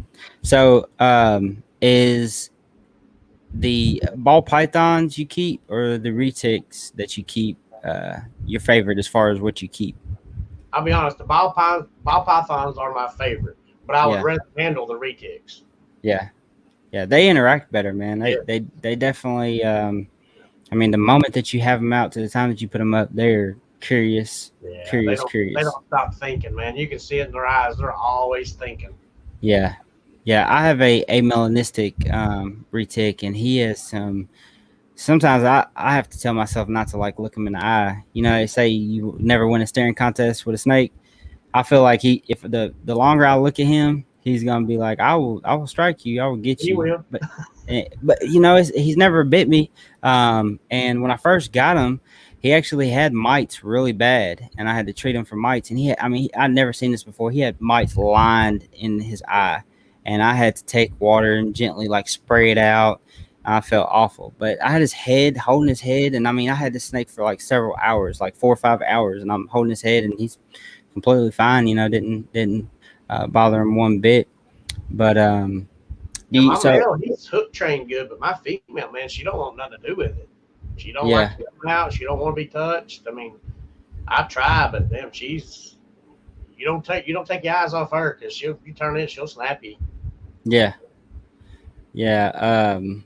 I hear retics can be unpredictable, but I never imagined that I would have a retic or a berm, but those are kind of like my consolation prizes, or my gifts to myself for the hard work last season, and this season what I produced, and the further I got into snakes, the more my interest peaked with them. And now I've been looking at not pine snakes, king snakes, a couple different colubrids kind of catch my eye. My buddy Chess, he just ordered him a false water cobra. Should be at his house soon. So are those legal where you're at? I think they are. This is crazy, because when I got into the snakes, I really started liking them all. I looked into getting a rattlesnake, and oh man, you're wild. You wild as hell. No way. I don't from back home where I'm from in Virginia. I'm from the very southwest tip, right next to Middlesboro, Kentucky. Yeah. Well, I've got a good friend that's a pastor of the snake handling church, and he's been bit 8 times. He's still alive, but it's I didn't want nothing to do with it. And then when I got into snakes, I was then I watched Tyler Nolan, which that was, you can't watch him. But I almost got one, but they told me absolutely not here. Yeah. Well, here in Kentucky, you can have any venomous snake that is native. So I guess they're pretty chillax on that. But I mean, I don't know why. I guess the false water cobra can thrive in our ecosystem here, or something like that. Same thing with African soft furs. We can't breed African soft furs because they can thrive outside. So, Rashawn, go ahead. What did you say? No, you're good. Oh, I was just going to say, isn't the false water, aren't they rear fanged, venomous but rear fanged? Yep. He says that he's only doing that because he has an ultrasound. So, well, yeah, I mean, that could be well done. I have an ultrasound too. 90% of my females only got bred 3 times. I only put the male in 3 times the whole time. Really? If I see a lock, like if I put him in 10 minutes, this is Right. this is what I've gathered talking to people. If I Right. put them in, I see them locked up. 10 minutes later, they're apart. I pull him out. Yeah. But yeah, And that was it. That's it for the month or that week or what? 30 days. 30 days. I Okay. ultrasound every 30 days to see where I'm at. Okay. All right. So I mean that beats the hell out of putting them in every 2 to 3 weeks, and I had 2 bales, and I wanted to put them together. Well, I paired her up in January, seen a lot. I mean, they paired every month, but never seen nothing from her. I had snakes ovulating. Yeah. And then I actually got the ultrasound, and I scanned her, and she was like 9. She wasn't even ready to go, but I wasted that male by putting him to her prematurely, So it's a good tool, but I mean, it's not a necessary tool, but it's pretty handy. Yeah. I mean, I don't know, man. The more and more I think about it and talk to people about them, I know Marty and his wife just got an ultrasound. I think that they're definitely more useful than I thought that they would be, especially if you want to be strategic in how you use your males. I mean, that's amazing to hear that you only had to pair, your females 3 times. I've got a female. I said hell with it. I've stopped pairing her. She's been cooling since like early November, and she's like right now. I guarantee if I open her tub, her head is dunked in the water bowl. I don't know what is wrong with her. When I started breeding her, she was like, I don't know, close to 2,000 grams, maybe 1,900 grams, and I say she's probably close to 3,000 grams now, which is ridiculous. But it's been almost a year. She's not went off food, but like maybe 2 or 3 weeks. And I would have stopped, not been feeding her and waiting for eggs had I not do what I do, which is I continue to offer food to snakes that go off food every week. It's a smaller prey item, but if a female refuses food, I'll still offer a feed the next week. And typically after about 4 or 5 refusals, that's around the time that they'll have ovulation. For me, what I've seen are 5 or 6 refusals, several weeks after that, and then I know for sure that they're not gonna pretty much gonna eat. Although I've heard people who had their females eat all the way up until the time that they lay, which is crazy. Well, my female gravel, she's due to lay August 20th. She ate a ASF 2 weeks ago. Really? It was a small one, but she still ate it. I knew she was hungry because when I started feeding everybody else, she was right at the front of the tub, and she hasn't been. She's been on a hot spot, so I just threw it in there to see what happened, and she took it. Yeah. And I was kind of surprised, but then some people say they feed them, they offer anyways, no matter what, they'll always offer. Yeah. I learned that from a guy when I was first watching. I can't even tell you what his name is or what YouTube channel or anything. When I was first watching, he said to still offer them, and I'd offer them, and it's worked for me. So it kind of gives me a little bit more edge versus guessing. It's kind of a piece of the puzzle that I put together without having the ultrasound. You know what I mean? Hell, I would have never known that my female Dumerals bowl was definitely going to go unless I hadn't offered her food and she refused. Because I'm gonna tell you, they don't.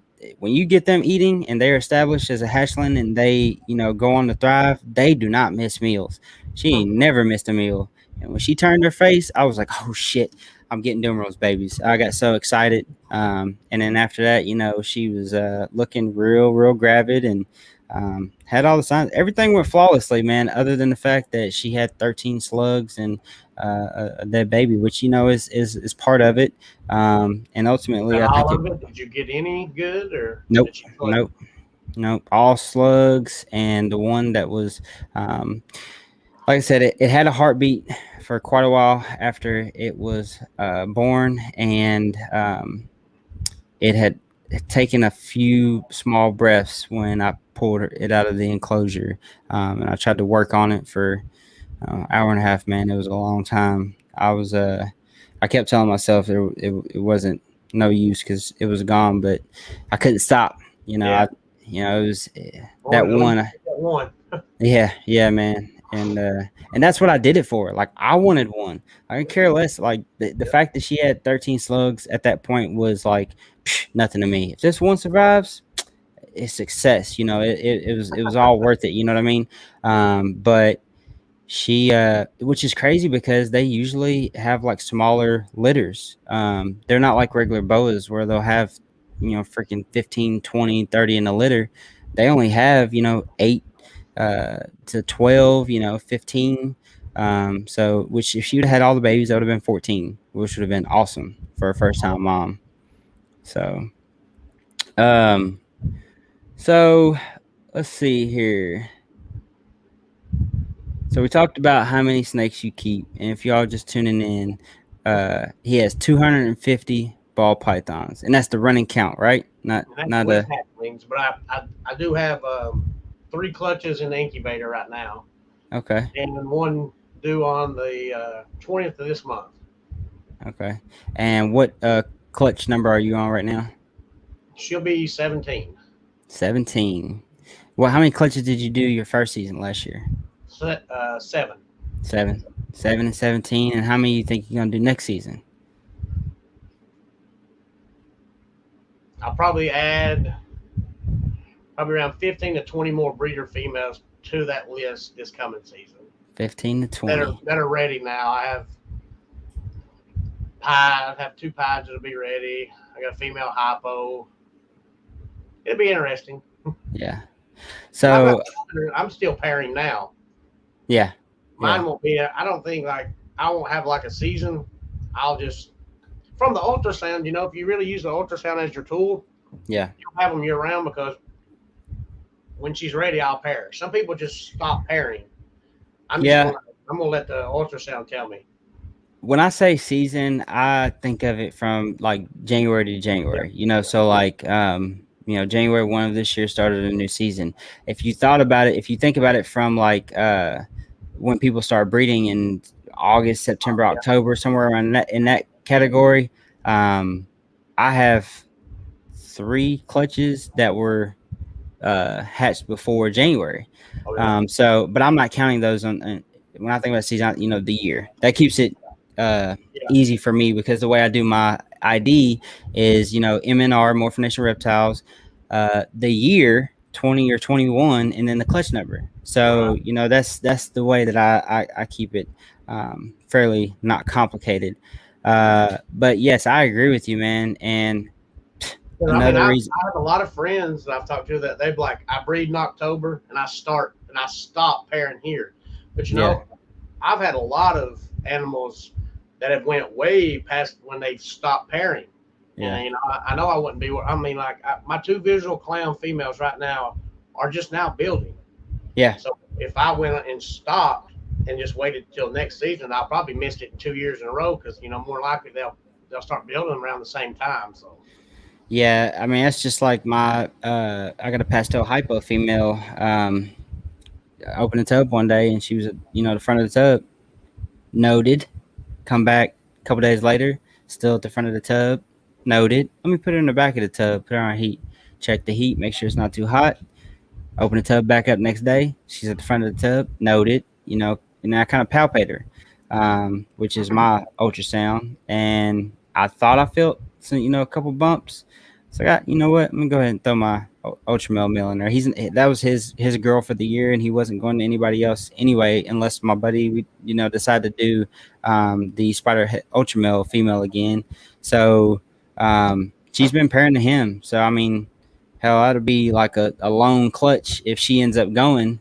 But that like you said, man, that's just one more reason why I feel like I need an ultrasound. It's like I can literally be able to see what the snakes have going on rather yeah. than feeling them and I kind have of a few girls that show no signs. They never come from the back of the tub. I mean, it's really weird. I had a fire.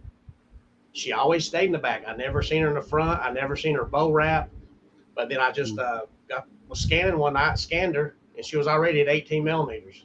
I never paired her, and she ended up going. But I mean, she never showed the signs that you normally see. I never seen any of them. And if it hadn't have been for the tool or the ultrasound, I mean, I wouldn't have seen it. But it's handy. I mean, I ain't Yeah, gonna tell them to go out and buy one because I'm not the type of person that's gonna tell anybody to go out and spend money like that. You know what I mean? yeah, for sure.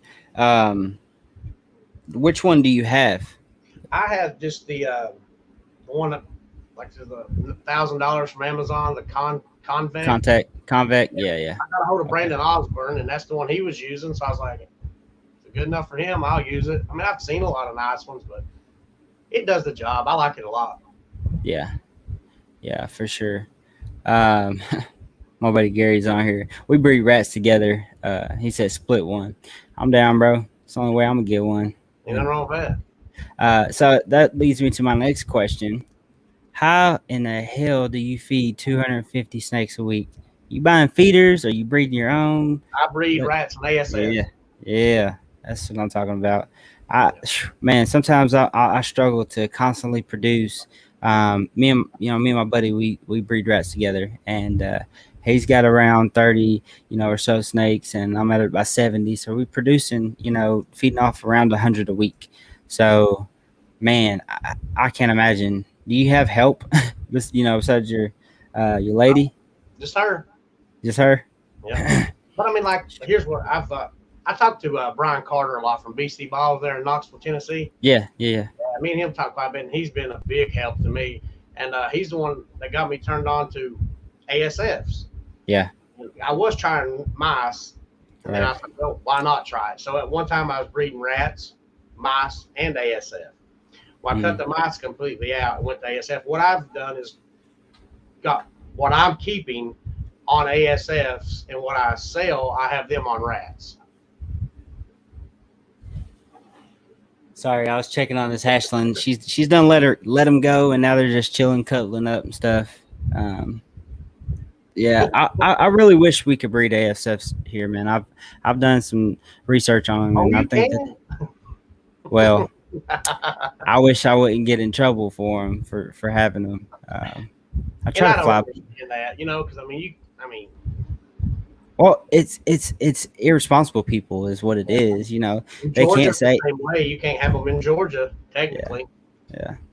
They can't say that. Well, you've never done anything, Romel. We'll let you breed them because Yeah.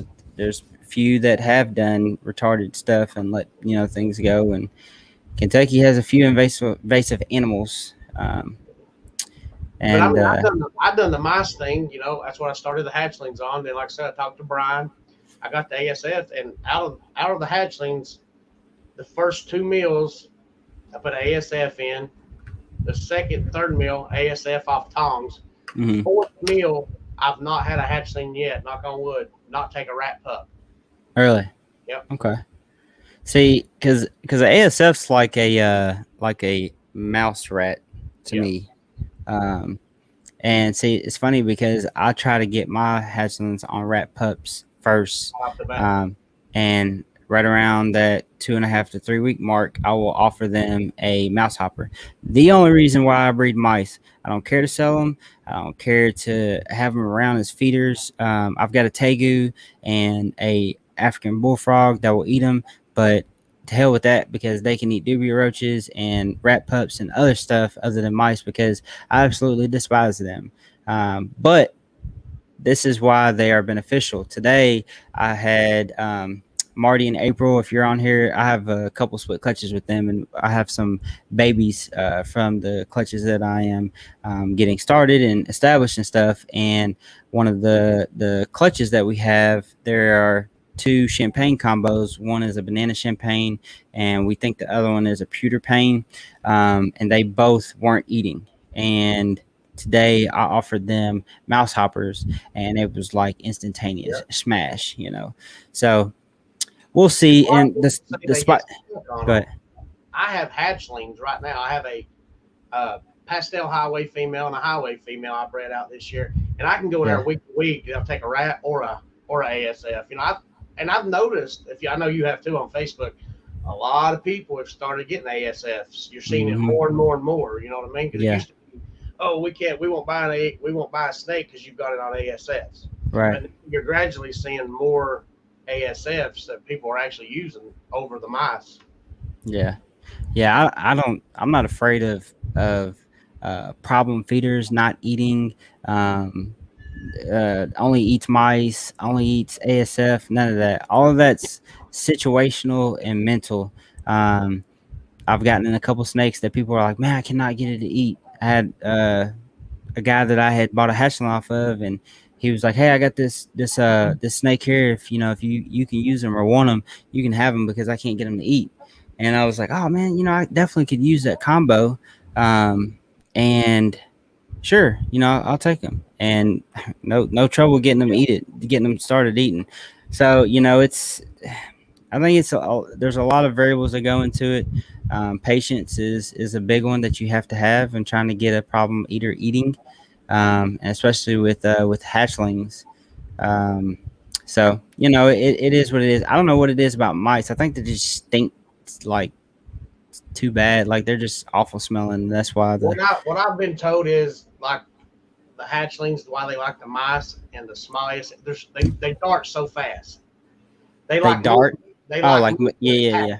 yeah, like a little rat. That makes sense. There. Yeah. That makes sense. Yeah. Because the rat pups, they do just kind of like lay there and roll around a little bit, and the mice are really walking around. I don't know. I haven't had, like I said, I haven't had a lot of problem feeders since I started. I switched away from taking them out of the incubator as soon as they shed, which is how I originally was doing it. And then I went back to the drawing board when I had like 85% of them not eating, and kind of figured out what I was doing wrong rather than just saying, oh, well, it'll get better. Maybe that's just a fluke or whatever. Cause I'm like that, man. I don't want to be like doing it wrong for months and then figure out, oh, I could have been doing it this way. And Justin Kabelka made a video with, Miguel Garcia from Always Evolving Pythons about not rushing getting them to their own tubs. So that's where I went from there. What's your process with incubation after they hatch? So they pip, you cutting or letting them crawl on their own, or what do you do?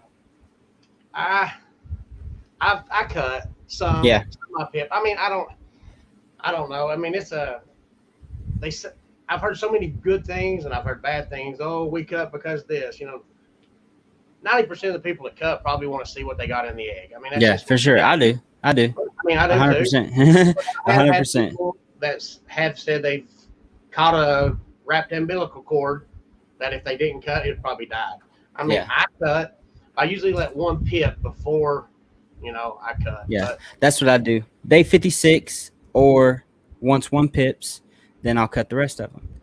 And I've had very good success doing that. And I've had very little of them have like super bloody veins, like where their veins hadn't started. I'm sorry, started to retract. no, And yeah. So when you cut one open and it's just like bubbles. There's no veins at all. When I do that, I'm like, okay, it was the right time. or when you do hit that little vein and it bleeds, you're like, oh my God.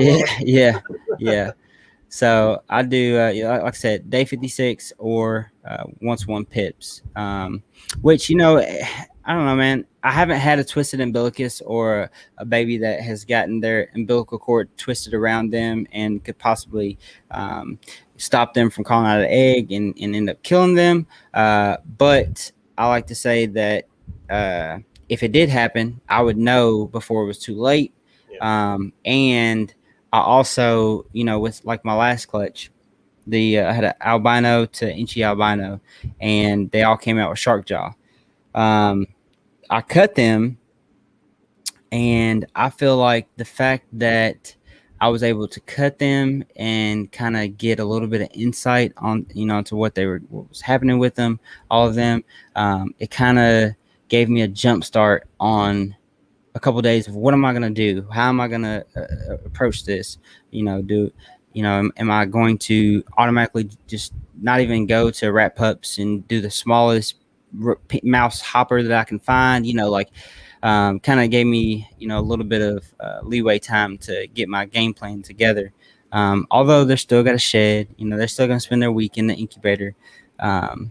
But I see no wrong in it, man. I honestly, like, the people who bash on it are just like, their horse is too high, man. Like way too There's high. way too many things. You can do this hobby 50 million different ways from Yeah. somebody else, and and you're not wrong. I mean, nobody, to me, nobody that, I mean, like me, I do have the belly heat. I got a friend that does only ambient. He don't have, just ambient heat, like 72 degrees is his snake room, ambient heat. That's And, all the heat that he has. and they, Ball pythons. yes, and he breeds Really? 30, 40, 50 clutches a year. That's what It, surprised me. He's like, you know what? wow. He said, I'm not going to work in my snake room and be pouring the sweat. He Yeah. said, I'm going to be comfortable. And he said, and it works for me. He said, that may not work for you. So, and he has no issues with respiratory infection or anything. That's incredible, man. Yeah. I always like freak out when my reptile room gets below like 74 in the winter. But I also still run belly heat or back heat on whatever rack it is. I like it 77 is the lowest I want it. Yeah. 81, yeah, I get a little warm in here. Yeah, dude. Mine's in my bedroom. I actually took over 2 bedrooms in my home. I have all my adult breeders in one, and then I actually took another bedroom and made it just a hatchling room. That's where my incubator and all my hatchlings are. Okay. Yeah. My fiance and baby, they just sleep in the living room floor. We don't even. I got problems, right? Hey, it's definitely an addiction, man. It And when you get so passionate about something, you'll make ways. You'll make ways around it. I know my wife doesn't. It's not high on her priority list to make sure that there's going to be a dedicated snake room or reptile room, or that when we move or wherever we go, that's being thought in the thought process. But it don't stop. Coming out of my head. How many rooms is it? What? Let me see. Where am I going to put the snakes? It's like me. I got into it later. I mean, I don't know how old you are. I'll be 41 this year. Yeah, I'm 31. If I'd have got into it back when piebalgs was 25,000, yeah, I'd be homeless. I mean, yeah. I'd be homeless. No kidding, man. No kidding. I don't know. I haven't had that moment where I'm like deciding between what I should do, and what I'm debating on, this being a questionable decision. But I definitely know that I have, spent some money on some snakes or bought some snakes that I didn't necessarily need right then. We all have. Everybody says it. Buy your females first, buy your males later. Well, I've got several visual males with no female that are het or even visual for that. But at the same time, it also puts me in a position to like look at a project differently, like making the hypo ultra males. I have a visual hypo breeder female, and she's a pesto hypo female, and I'm gonna put her to a visual ultra male. And then I'll be able to produce all the double hits females that I want. Well, odd willing. So it kind of makes me think outside the box when I'm breeding. The way that I kind of did this thing, but I've went back and forth and kind of re-engineered my breeding plans, and I didn't have that mentality of like only quality coming in at first. Now I definitely didn't like buy snakes that were just ugly, but it was like you can tell the difference between a quality pastel and a not quality pastel, right?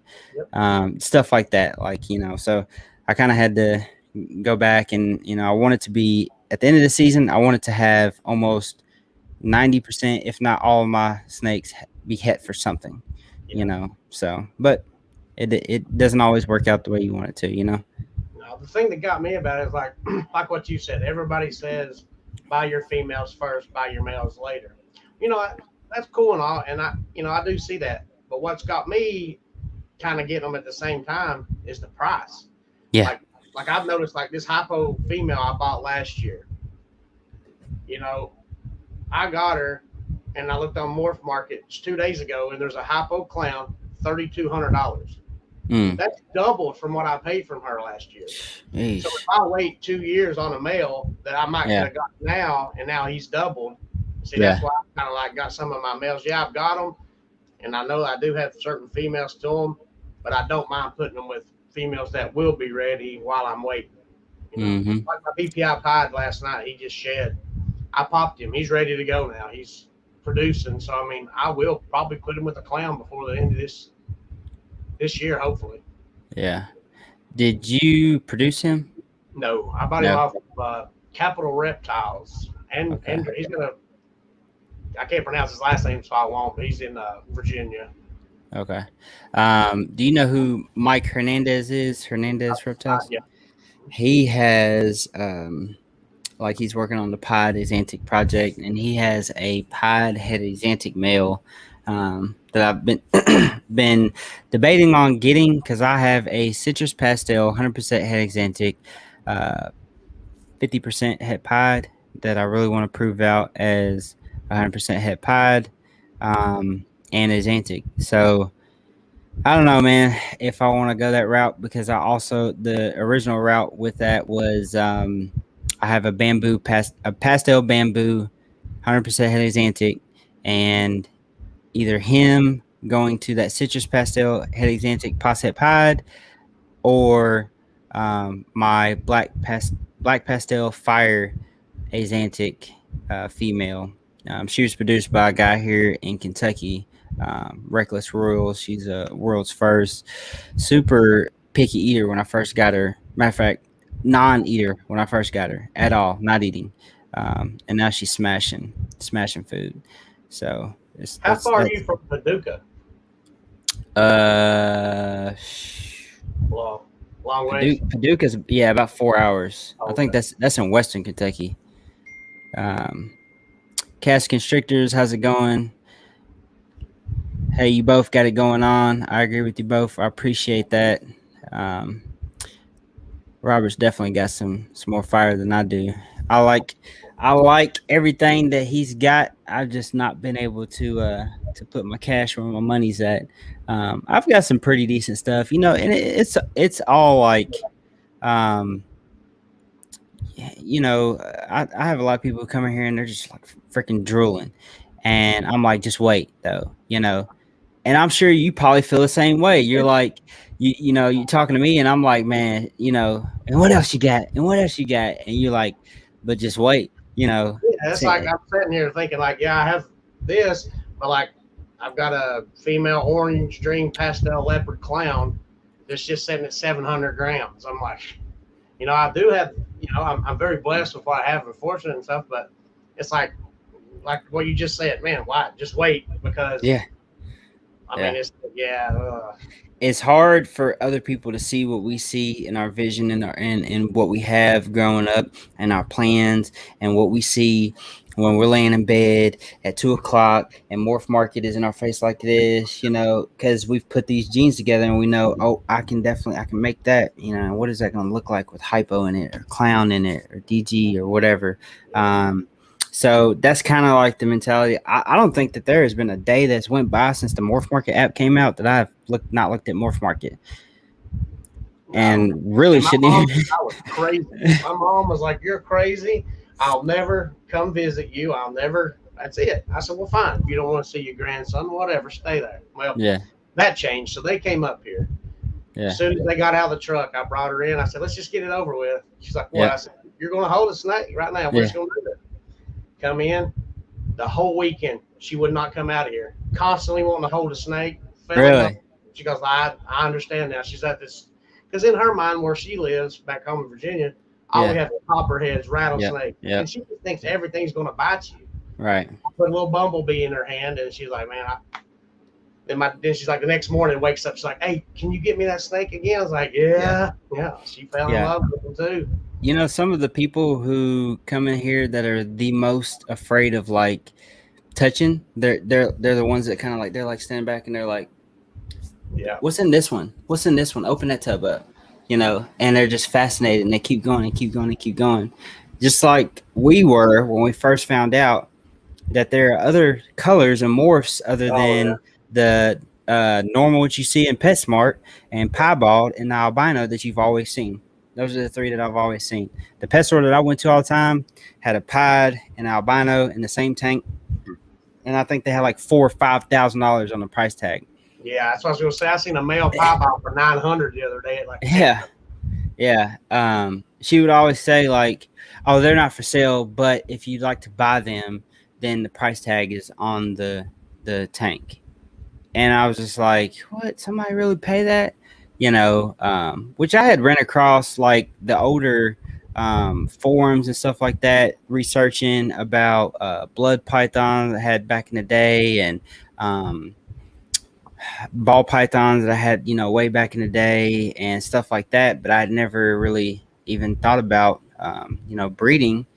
And then once I found Morph Market and YouTube and people breeding the combinations, dude, it was just like a rocket took off, and I was hooked, and that was it. like Justin and all them, Miguel and Levance. I mean, I'm sure you've seen this Yeah, stuff.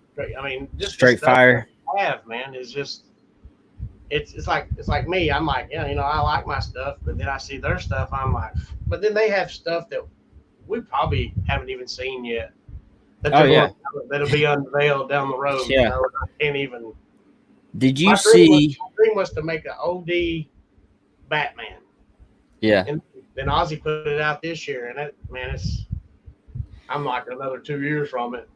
So one thing that I'll tell you that I'm literally positive of is that none of them boys are gonna put out anything that they're not stacked on. They ain't gonna come out with a new finding or anything like that unless they're able to produce it to where it don't matter if you produce it next year, because you're not gonna get the jump on them. No, no, I learned that real quick. That you just don't even try. You run your own race. Yeah, You yeah, maintain your yeah, own speed and whatever makes you happy. Don't yeah, breed for what you think. I mean, if you're breeding for what you think is going to sell or trying to make money, you're in it for the wrong reason. If you ask me. yeah, yeah, yeah. Because they'll definitely make you chase your butt around in a circle and get nowhere. And yeah, you're right, man. I mean, in the grand scheme of things, yes, this is a business. Yes, um, we have to make money to keep business going, to be able to reinvest in the snakes, and ultimately, if you can turn a profit, then that is going to be a successful business. But at the end of the day, if you don't enjoy this and you don't love pulling that tub open and seeing what's in there, and being able to daydream about what possibilities you can do in the future, and like see yourself just constantly evolving and growing with your snakes, then you're not going to make it far. And that's those people that you see get in and then they get back out because they just don't have the drive. Like, I don't think that you could do this if you're just in it for the money. I No. don't see a possible way. I don't care how much you're like, oh, I'm a grinder, man. Like, I love getting money. I love like just working and investing. And I'm invested in real estate and I'm invested in this and that. Like, I get that, but you ain't gonna be cleaning tubs, and you ain't gonna be cleaning rats, and you ain't gonna be doing all this stuff if you No. do not enjoy these animals. Like, that's it, like maybe for 6 months you might, not long enough to see the fruits of your investments, shall I say, right? Oh yeah, yeah, I agree. I mean, it's just yeah. I mean, because like you can't really like rely on it because just like you said, you may have 10 good eggs this year. Next year she may slug out. You know what I mean? Yeah, yeah. It's definitely not promised. Um, and the only true way for you to know that you're getting like, a female that hasn't not produced for somebody for 4 years in a row, or, you know, um, something like that, is to buy a baby or a juvenile that hasn't been bred yet. Um, and even then you can still end up with that animal that doesn't produce. And it happens in all aspects of animals. There's a reason why, it's just like people who breed dogs. Like I've got AKC registered blue tick beagles. I rabbit hunt. I've seen you have some hunting pictures on your Facebook, and we take the hunting shit real serious. I know a lot of guys that will literally leave a dog out in the field if that dog don't hunt. It don't come home, and I haven't met anybody as hardcore to cull a snake that doesn't breed for them, but there are snakes that aren't meant to breed. Oh, So yeah. just like there are with dogs, like one of my pups, my female, she's like a scaredy cat. Like, she's scared of everything. There was not a dime that you could pay me. I don't even care if it was $100,000 to say, yeah, breed her, and then try to keep a couple pups to make a pack to run rabbit dogs. I'm not gonna do it. It's not worth my time, not at all. I mean, it would be nice for the money, but hell, she's enough of a headache. And I know that sounds unrealistic. Somebody's like, yeah, right, $1 million, I'll do it. No, you don't know her. Like, she's crazy as hell. But anyway, man, I definitely wanted to touch back on the Dragon Hatch trays, and for the people who just jumped in or weren't in when we were talking about them, um, Robert is a distributor for the Dragon Hatch trays. So if you guys are wanting to try these Dragon Hatch trays out and see what the rave is about them, I would definitely get in contact with him and pick up a couple. Even if you only try 2 or 3 of them out this season. I know one person that hopefully he's still in here, Gary. He needs to get him some. So that's the comparison. Throw that back up there, brother. I'm gonna show so they can see that again. The top here is the Easy Hatch trays, and then the bottom is the Dragon Hatch.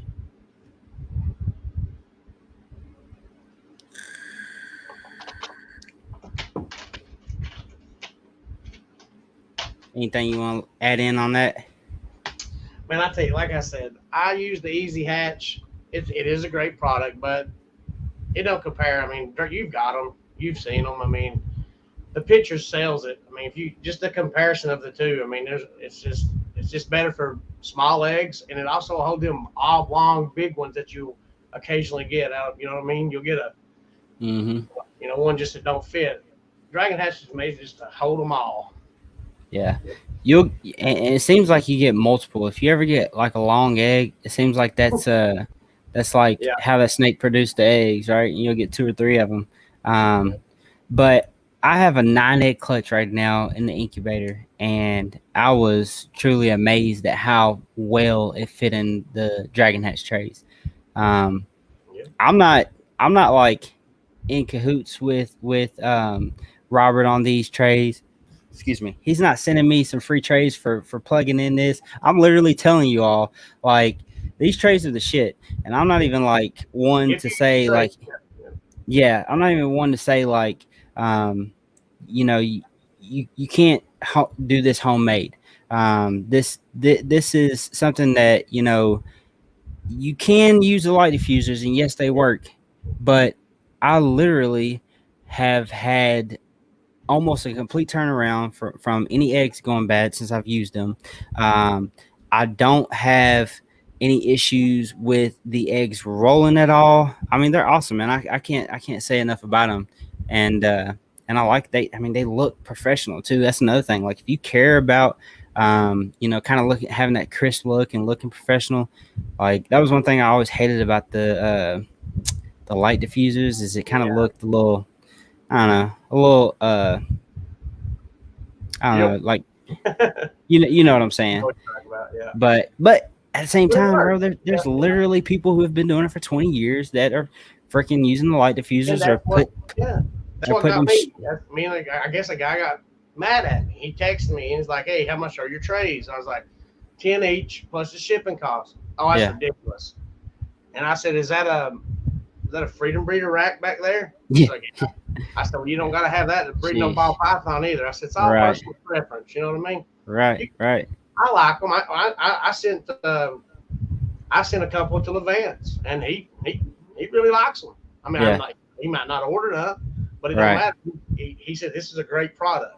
yeah, I mean, a lot of people put them in the hatch right, and a lot of people mix the vermiculite and stuff. My yeah, thing was, I was so scared my first year that I was going to make Yep. the mixture wrong and Me just too. destroy every egg I made. And then I Me started too. talking to Gavin, and he was like, "You use a tray, you can't screw up. It's like Yeah. almost idiot proof because unless you just fill the water all the way up, it don't matter how much water you got, you're not laying your eggs in. Yeah. It's kind of like some people use sponges. I mean, Yeah. there's 1,000 ways to do it, but yeah, I mean, I like the trays, and it was really when I first seen Gavin with the prototype because these came out in the UK. Right. So I got a hold of Gavin, and I was like, "Man, that's awesome. What is that?" He's like, "It's a prototype." Hmm. And he hooked me up with Kerr in the UK, who is the designer, the main man over Dragon Hatch. So me Right. and him talked for like a week straight, and he was like, I was like, "Well, I mean, you got anybody over here that sells them?" He's like, "No." I was like, "I'll do it." And he was like, "Sure." So I became the U.S. distributor for the Dragon Hatch. Hell yeah. So you're the only one that distributes them in the In U.S.? the United States, yep. That's sweet, man. That's sweet. Yeah. See, when I first reached out to you, I didn't know if you had if you were the one manufacturing, or if you had a partner that was manufacturing you, or you were just selling. Because I didn't see nobody else that had them. I'm not even gonna lie. At first, I literally thought they were dragon, like bearded dragon A lot egg of people trays. do it, yeah. But when I reached out and found out that they were ball python eggs, and I seen or ball python hatching trays, and I seen the design, and I was like, man, that's really gotta be pretty cool. I can't wait for them to come out with like some Morph Nation yellow or white or something like that. But yeah, man, they are pretty cool. And are you responsible for Billy getting them up at Mutation Creation? Or? I think he ordered them straight from Kerr. Yeah. I know that he did a video on them, and I often refer people to that when they ask me about them, how I like them, and this and that. I'm like, well, man, if you want to hear it from one of the best in the game, he did a review on it, and he'll tell you like it is. You know, Billy. I mean, he don't he don't really need nobody or anything. So for him to review something and say he likes it, or he's gonna tell you how it is. So yeah, and it's just like you said the same thing. If you have the Easy Hatch, use them for your smaller eggs, but you will get those big eggs that won't fit on there. Yeah. He said, I spent a lot of money buying the Easy Hatch. Yeah. I'm not going to throw that money away. I'm going to still utilize both trays. I mean, right. Said just order one or heck far. I mean, yeah. I mean, yeah. I know that if I last year, if I hadn't said, well, I'm gonna save my $10 a tray on the Easy Hatch and do the light diffusers, and I had done Easy Hatch trays, I'd be trying to sell them to somebody for like half price or something, to pay for half my. I've got 30 Easy Hatch trays that I bought last year, my first year before these came out, and I couldn't give them away. Yeah. I still have. Yeah. There's people getting in this hobby every day, and I don't know if you're like into your local reptile group. I'm sure if you tried to post it there, somebody probably be like, "Oh man, them are fancy." It's way better than the toothpicks and light diffuser I've been using. And I've stayed when they first came out to the United States. I mean, I was swamped. I mean, I'm talking about the Easy Hatch trays, like getting rid of those. Yeah, just to recoup it. Yeah, recoup a little bit of money. But yeah, I'd say that those Dragon Hatch trays be booming, man. Yeah. Like I know. I've got two buddies that are using the Easy Hatch trays that should be messaging you sometime before they start pairing again or sell some hatchlings to be able to get in on the Dragon Hatch trays.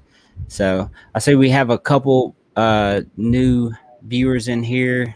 We have been talking about the Dragon Hatch trays, and if you're interested in them, because you're breeding ball pythons or any snake that lays eggs, they are definitely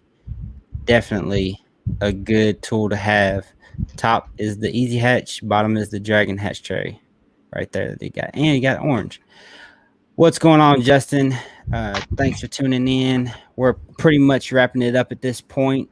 I know, Robert, you're probably sweating it out in your reptile room. I'm sweating it. I got 81 degrees in here, man.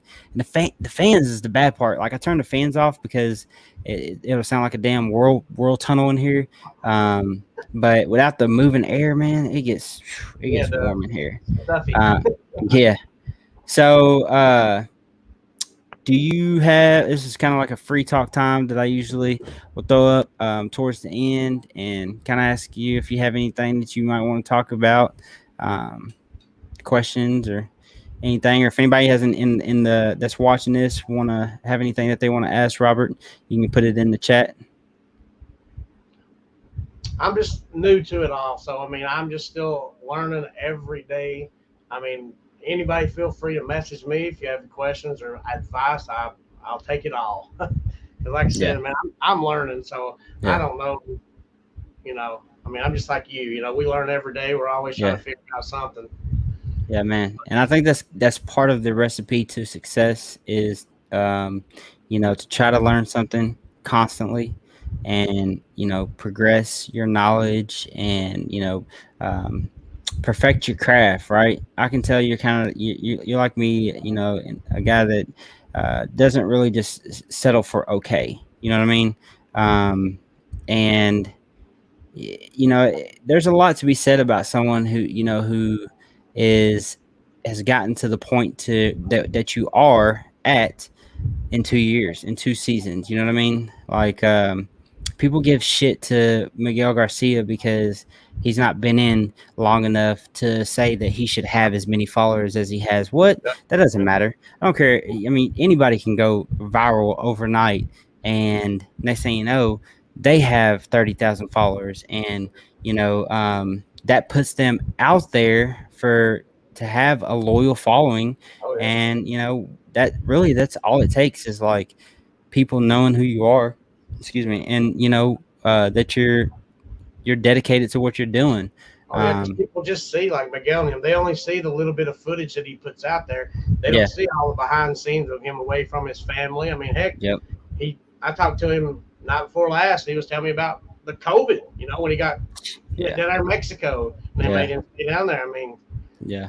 I mean, Yeah, I mean, anybody who gets into this hobby will learn real fast that yes, ball pythons are pet rocks, but you be damn sure if you get over 10 or 15 of them, and you care about how that tub looks, and you want to be able to take Instagram pictures and have people look at your snakes and and say, oh man, they're looking nice and all that stuff.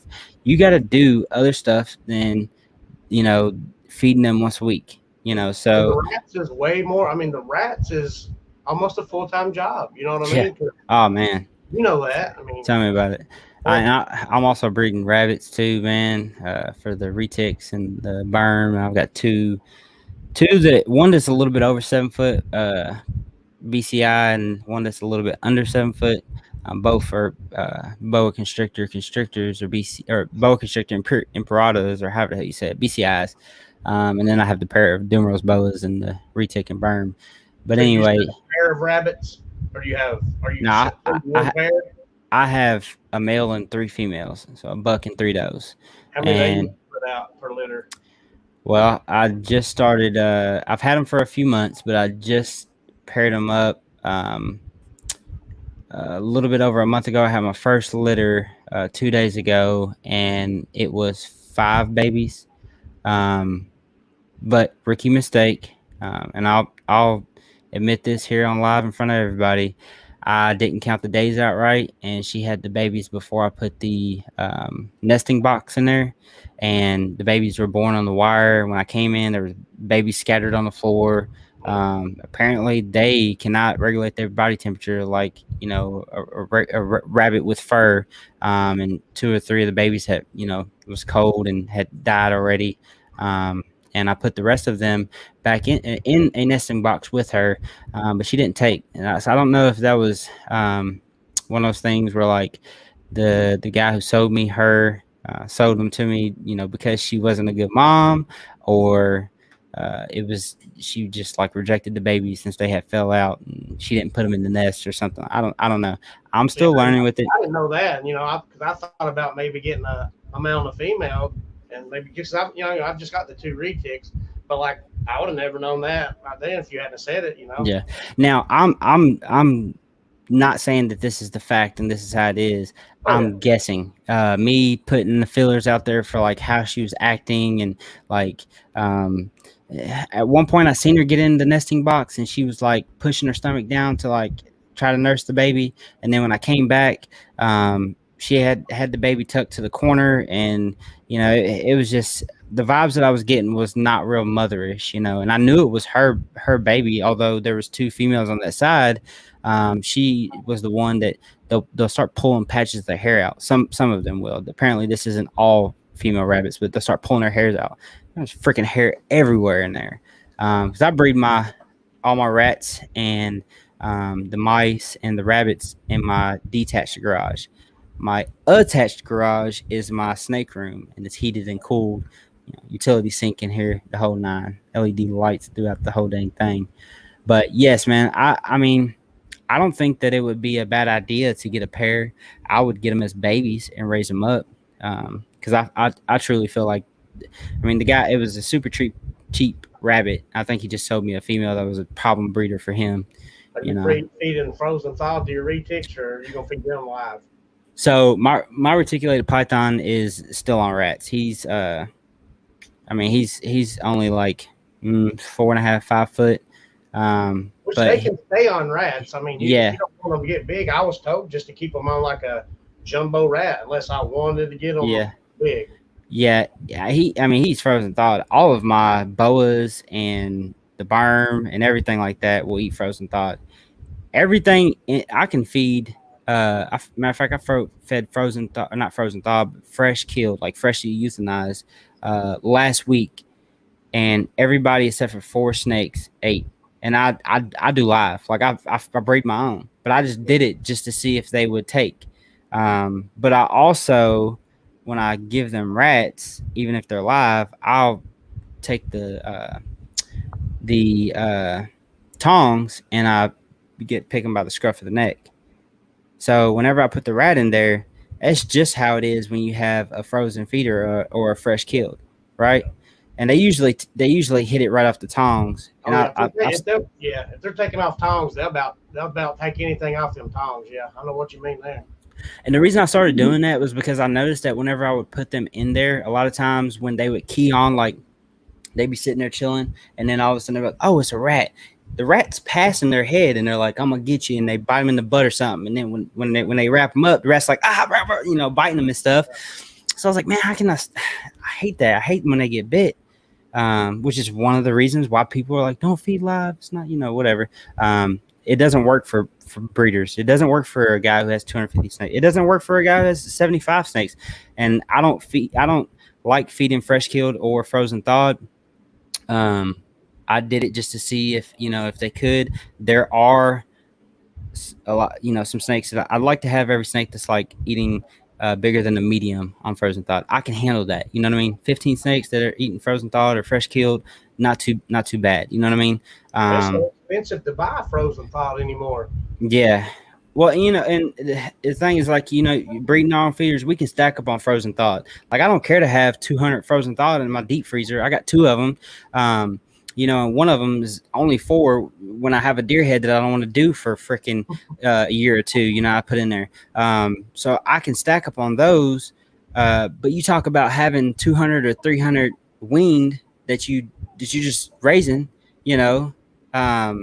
I mean, that's 50, 60 pounds of feed a week just on them, So you got a question here. Leslie Christian says, what do you plan on feeding your retics when they get bigger? Tell her, because that's my fiance. Oh, okay. So looks like you're in for an interesting couple of years of that. Yeah, so funny story on that one, right quick. Uh-huh. She didn't know I decided to get the 2 retics. Uh-huh. Well, I go and pick them up, get the retics, bring them home, and she looks in the bag and she's like, "Hey, these look awful weird. I think something's wrong with them." I was like, "Oh yeah, they make ball pythons. That's 2 retics." Yeah, so that's found out. I wish my wife wasn't as investigative as she is. Um, she'll look at something. She'll be like, "That don't really look like a ball python." I'm like, "Yeah, it's a ball burn. It's a ball burn." Yeah. And she'll go and she'll look something up. She'll be like, "No, no, no. That's the one you said you wouldn't get. That gets to 15 to 16 foot and this and that." But at the end of the day, she's supportive and she That makes was a like, big "Well, difference. if you really want it, you can get it." Well, that's like when So Leslie asked me on that. I got that female Russo spot nose off Ryan Pate. She was like, "Well, how much was it?" When I say it's enough, when I say it's enough, she knows it's. yeah, She don't want to know the answer. yeah, yeah. I'm still at the point to where you know when I say, "Oh yeah, I spent $600 on a snake," my wife's just like, "Okay, now, all right, now," you know. That day that I come in there and I say, "Yep, I just bought a $2,500 snake," even though it'll be the business buying it, she's gonna be like, "You sure about that one?" Because that's just it. At this point, she's kind of seen that there is definitely a market and that Yeah, there is um, a reason to have faith in what I'm doing here and um, this is be frank about it, man. This is the only hobby that I've ever had that I can say that I've literally um, made money off of, or that I've I can't tell you how many seasons of deer hunting that I've tried to film myself and get sponsored by Mossy Oak or whoever. And it's just not. It's far more fetched than me ever thinking, oh yeah, I'll have 150,000 subscribers on YouTube in 2 years. That is way more achievable than ever being sponsored by any type of um, hunting show or anything like that. And I'm telling you, I've bought the hell out of some uh, hunting yeah. recording material and not gotten the footage Oh yeah. because you know how it is in that moment you can't get it done. Well, I Um, shot competition archery for almost 15 years. I mean, you know how it is when you buy a new yeah, Mathews bow. I mean, they're $1,000 for just the bow, and that's no sights jeez, or anything. yeah. Yep. And arrows and Yeah. broadheads and You're looking camos. at 2 or 3 grand easy and just a Yeah. little setup to go hunting. Yeah. Camo's not cheap. No. Or forbid you decide to say, I'm take a couple years off and my shoulder's acting up or something, and you try to sell your bow or in all your gear, you be lucky to Yeah. get 60 to 50% of that back. Yeah. Real Or lucky. get the people that's trying to get the low ball on you. I Yeah. mean, you about can't sell nothing anymore. Everybody Yeah. wants you to give it to them. Yeah. You can keep talking. I'm going to grab my retic real quick. We've been talking You're about it. good. Go I'm ahead. going to show them off. I'm listening.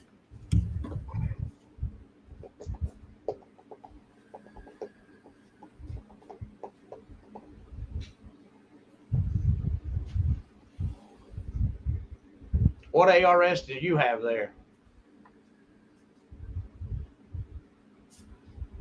So, are you hook tapping or training yours?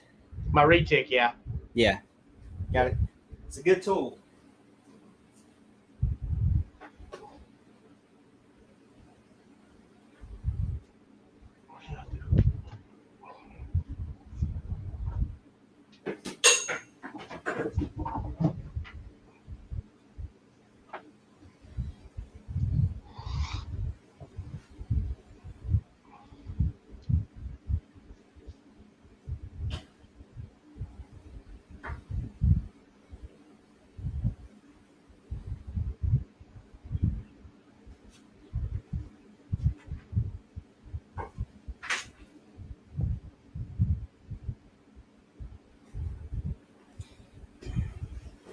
He did not want to come out.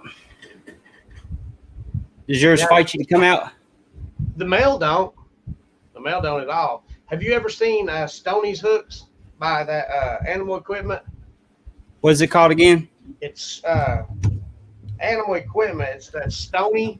It's the I guess it's the polycarbonate. Oh no, I've not seen that. Yeah, it's supposed to be like 30% warmer than metal hooks, so the snake feel it don't how cold they get. Yeah. Yeah, I See, picked that up. That's pretty nice.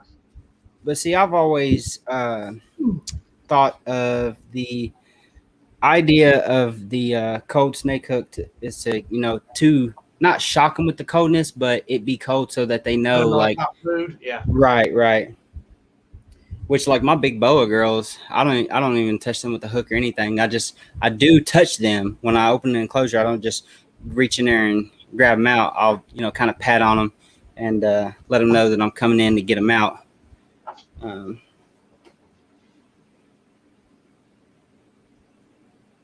Here was that male that you was talking about earlier, the super hypo. Excuse me, the hypo chocolate. Super chocolate. Yeah. Oh yeah, man, he's nice. Super nice. Super nice. He's something else there. So let me see here. I may have to turn this off. I've been bringing out the. I could look and show snakes all day. Yeah, man. So this is a amelanistic reticulated python. So you see, like we were talking about, from the time you get them out, the time you put them up, they're just moving. They never stop moving. Yeah. I couldn't get him to sit still if I wanted to. See this? That's a killer inchy asphalt, 100% het clown male. Killer inchy asphalt. Let me put you up live here. Large. I got him off Ryan Thomas. Superior scales. Yep. Yeah, because I always wanted to make an asphalt clown or a freeway clown, so I picked that up.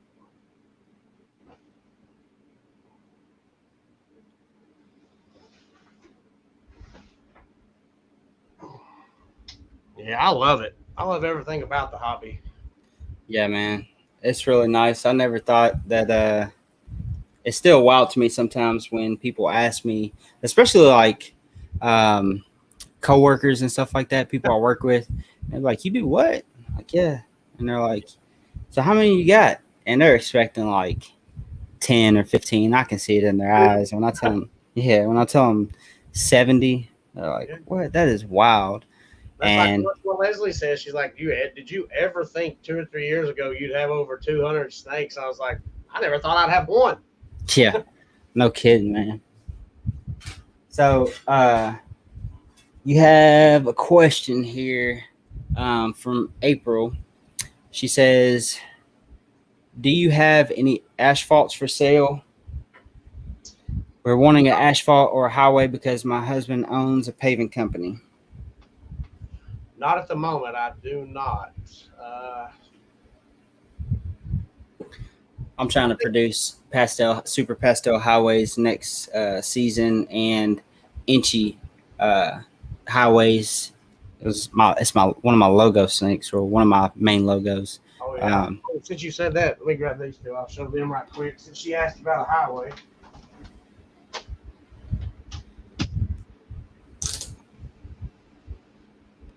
What's going on, Marty? He says, I'm with you. I do the same thing with hunting gear, but never produce another bow.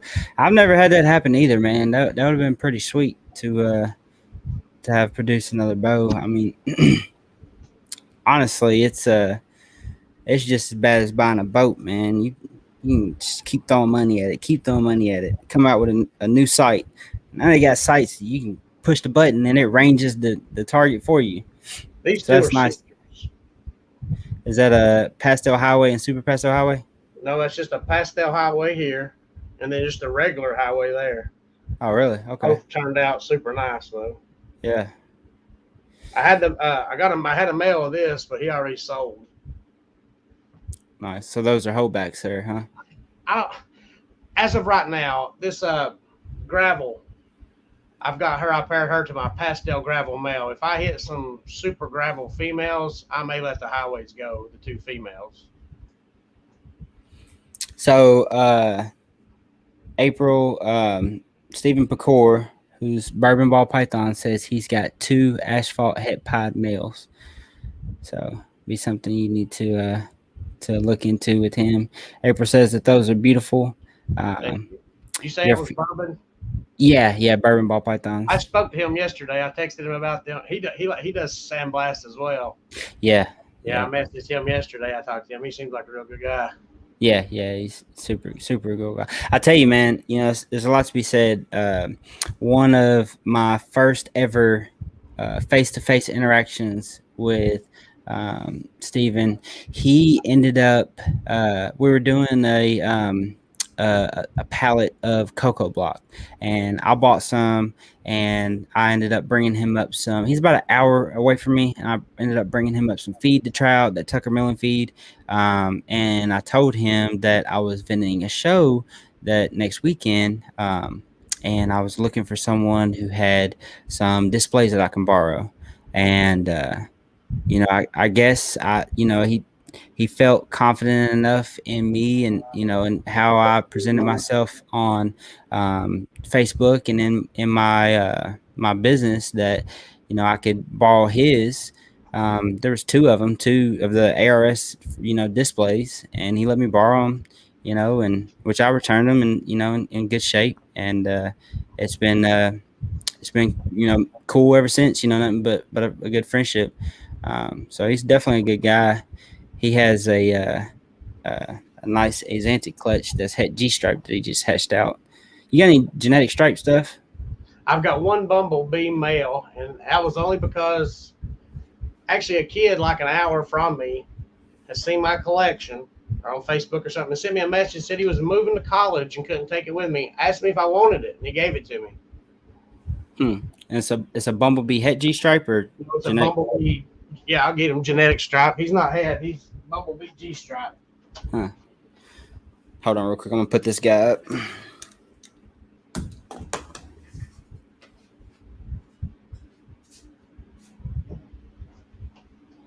Which I never really looked at genetic stripe much, but here lately I've been seeing a lot more of it.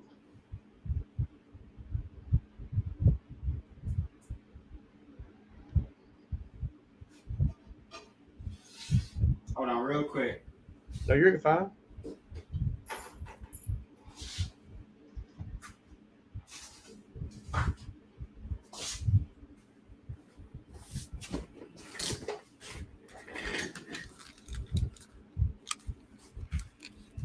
Okay.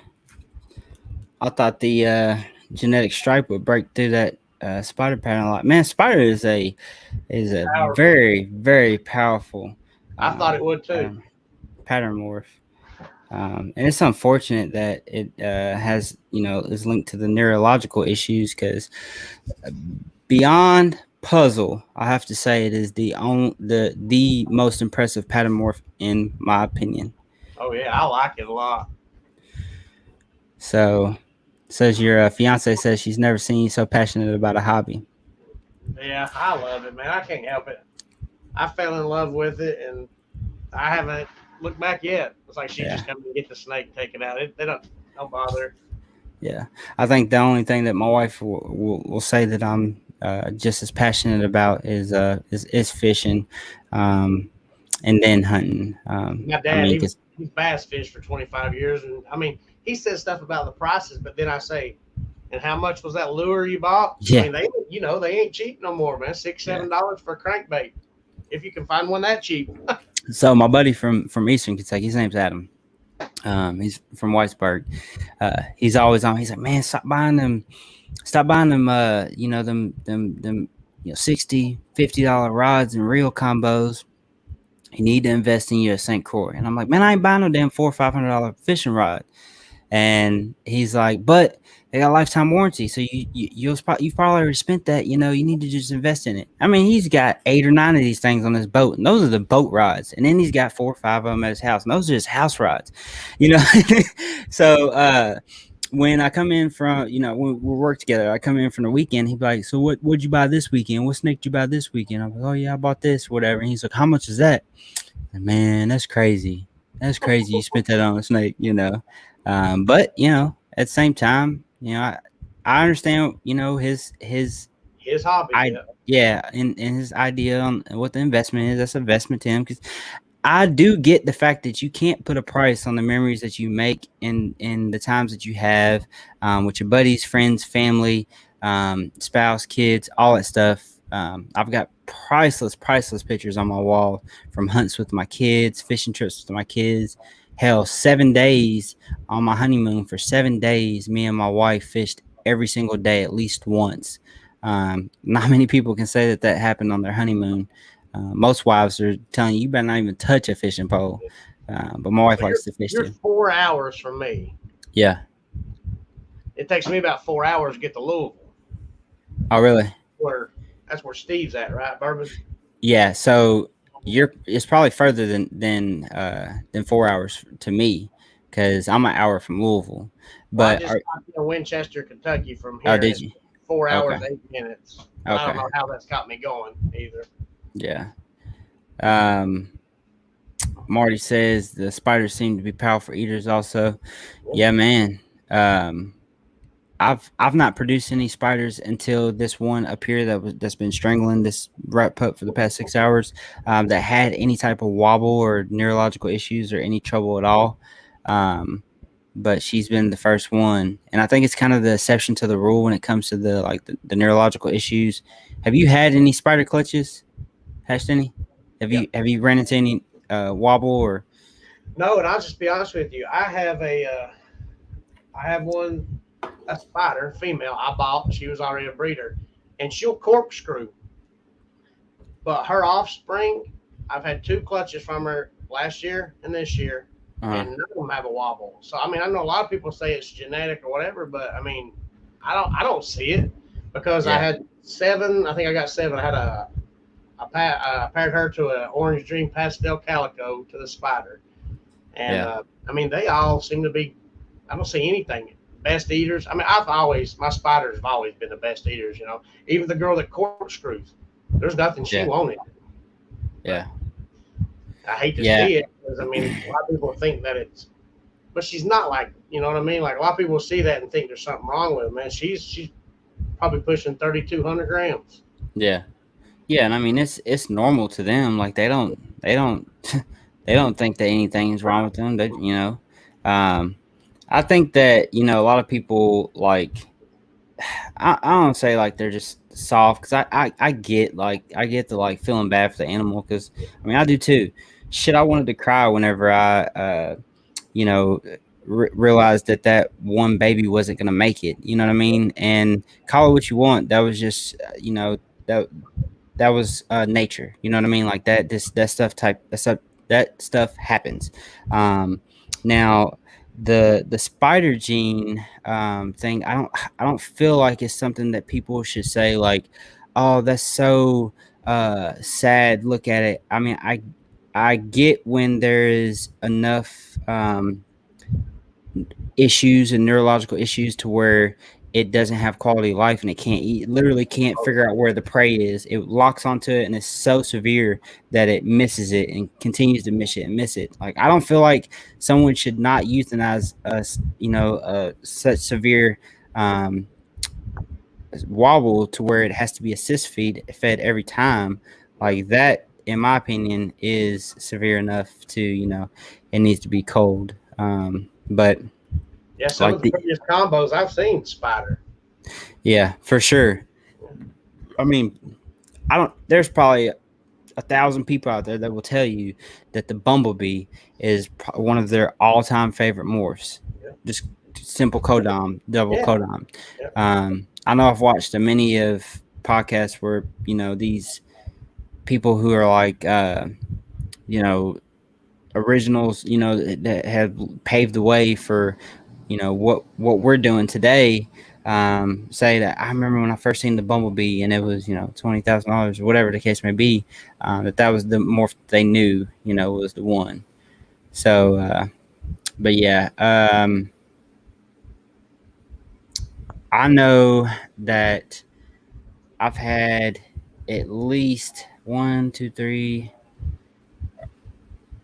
probably around 8 spiders in my keeping days, and I've only had 2 that had the wobble or that had any issues that you would say is the spider wobble or anything like that.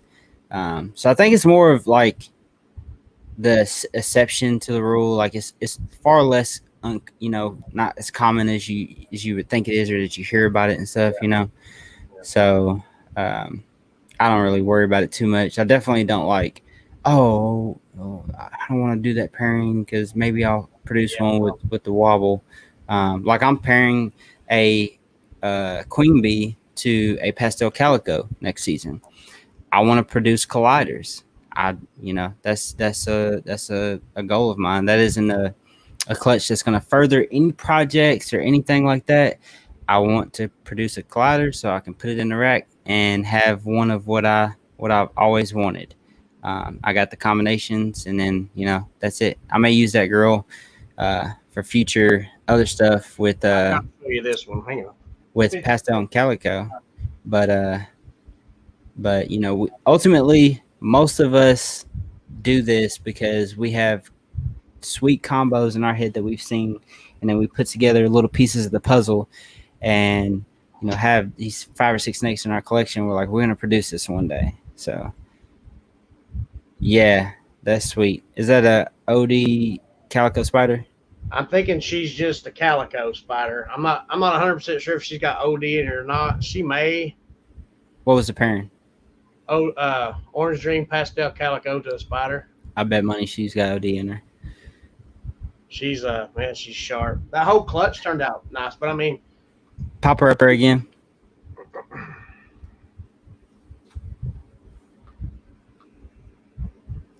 So I don't know, Steve, if you're still on here watching this, I'd like to know what you think, if there's OD in that.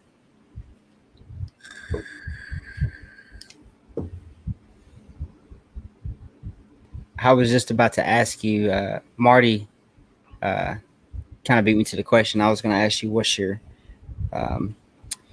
biggest project that you're working in, or what's the your most anticipated project for upcoming season or the season after that?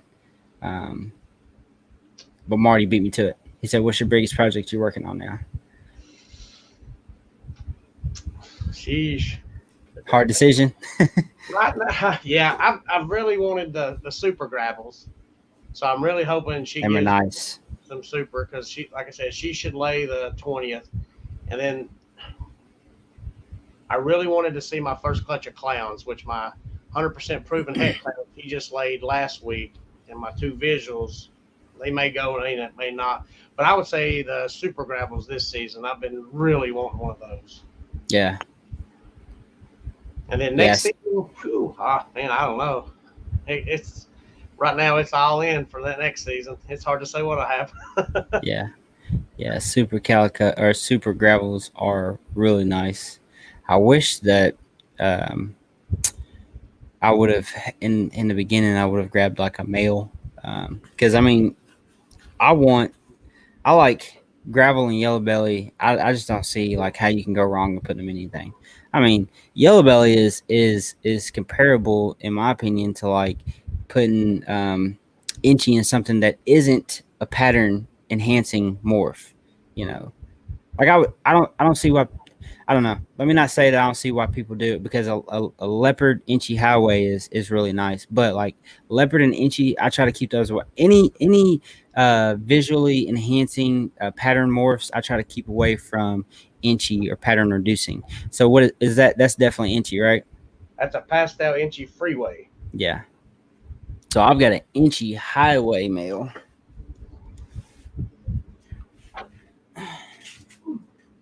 I got him from Dark Cloud Reptiles.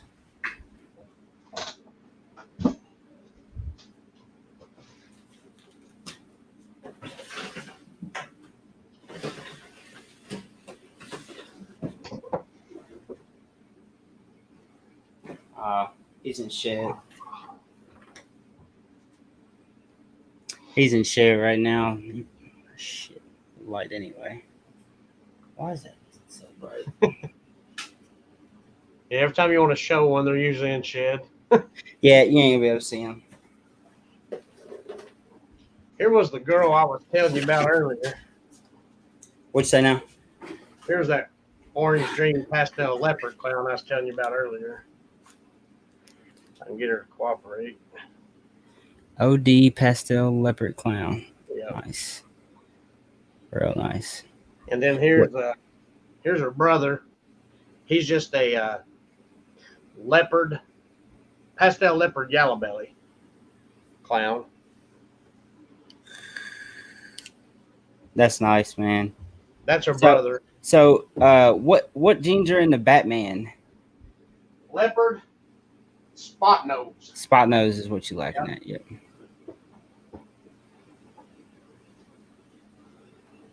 But I'm really thinking about. At first, I thought about doing the asphalt and gravel together. Yeah. But now I'm really thinking about taking, taking that leopard yellow belly male and putting it to the gravel and making some highway 100% heck clowns next season. Hey, throw that spider calico back up there, so Steve can see it. See if it's got OD in it. I'm thinking that it does have OD as well. Marty says that those are some wicked snakes. Must be nice to be able to reach in those ARS Rex. Yeah, man. It's. I mean, I love them, man. I can't complain about them. I'm still not like 100% the way I want them to have, to be. I don't like looking up there and seeing the tape. I need to get all my labels done. So here it is, Steve. What you think? OD or no?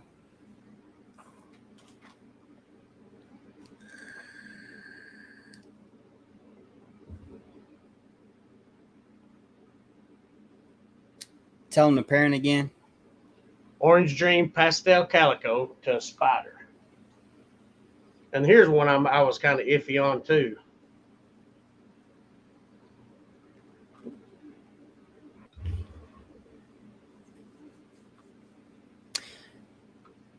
So I think that is the collider there. That's super. I agree with you, Steve. That's definitely super clean. And he says that he believes that there's OD in that last one. I mean, I don't know, man. There may be OD in that one too. Put that one back up there. That may be the pastel OD spider. And so, yeah. So OD bumblebee. Back at it's trying not to focus a little bit. Yeah. And then that other one, I believe, is definitely an OD spider. OD calico spider. Sorry, I was missing the calico there. What you think, Steve? But yeah, man, I love the colliders. The ones that kind of just look like a burnt marshmallow. Man, that's exactly what Leslie said. Yeah, I cannot wait. I hope I don't produce multiples because I'll be hard pressed to let them go. Yeah. And I know that this one, she's a female, so I'll probably keep her. Yeah. Maybe. I don't know. Here. Yeah. See what this one is. That's a little boy. So Steve agrees with me. He thinks an OD calico spider and a pastel OD calico spider. So both OD. Yeah, I think so. Now the dad's pretty sharp. He looks good. The OD pastel calico. Yeah. Yeah. I'm so mad I slept on Orange Dreams for so long. I wish I would have more Orange Dream, more Yellow Belly and gravel stuff. Yeah, he's nice. So that's a OD pastel calico? Yep. Yeah. Come here, buddy. Yeah. Yeah. I've got a real quality pastel calico male. Let me grab him real quick.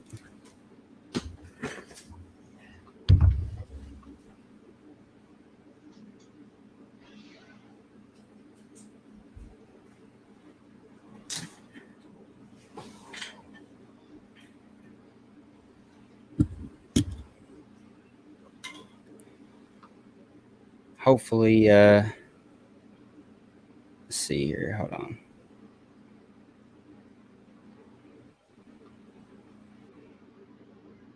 Can you hear me? Yep, I got you. You got me. All right. Yep. Let me see if I can. Oh, yeah. It almost looks identical without the OD, don't it? Yeah. That's too close. There we go. Where'd you pick that one up at? Man, there's a guy that is local to me that he got a female that was already gravid from a guy that's not too far from Steven, and she produced this male in that clutch, and he wasn't keeping her, so I went and grabbed her, I like that a lot. grabbed him. Yeah, I think those two, they work real good together. And then the Orange Dream just, oh yeah, that's sharp.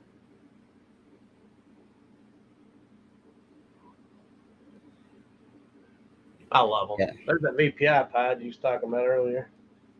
Yeah. And I have I've got a female pinstripe inchy VPI het pod that I put her to my banana pod this year to see if she was going to prove pod or not, because he wasn't ready. So hopefully she'll prove that next year maybe I could get a VPI pod. Fall down there. So I'm not sure. Hopefully she'll prove pod. Yeah, I was saying, I got that citrus pastel, that's Posset Pied. And I tell you, man, I feel like the TSK Lightning Pod has me in a limbo on pursuing the Axanthic Pod, because I haven't seen one that is like,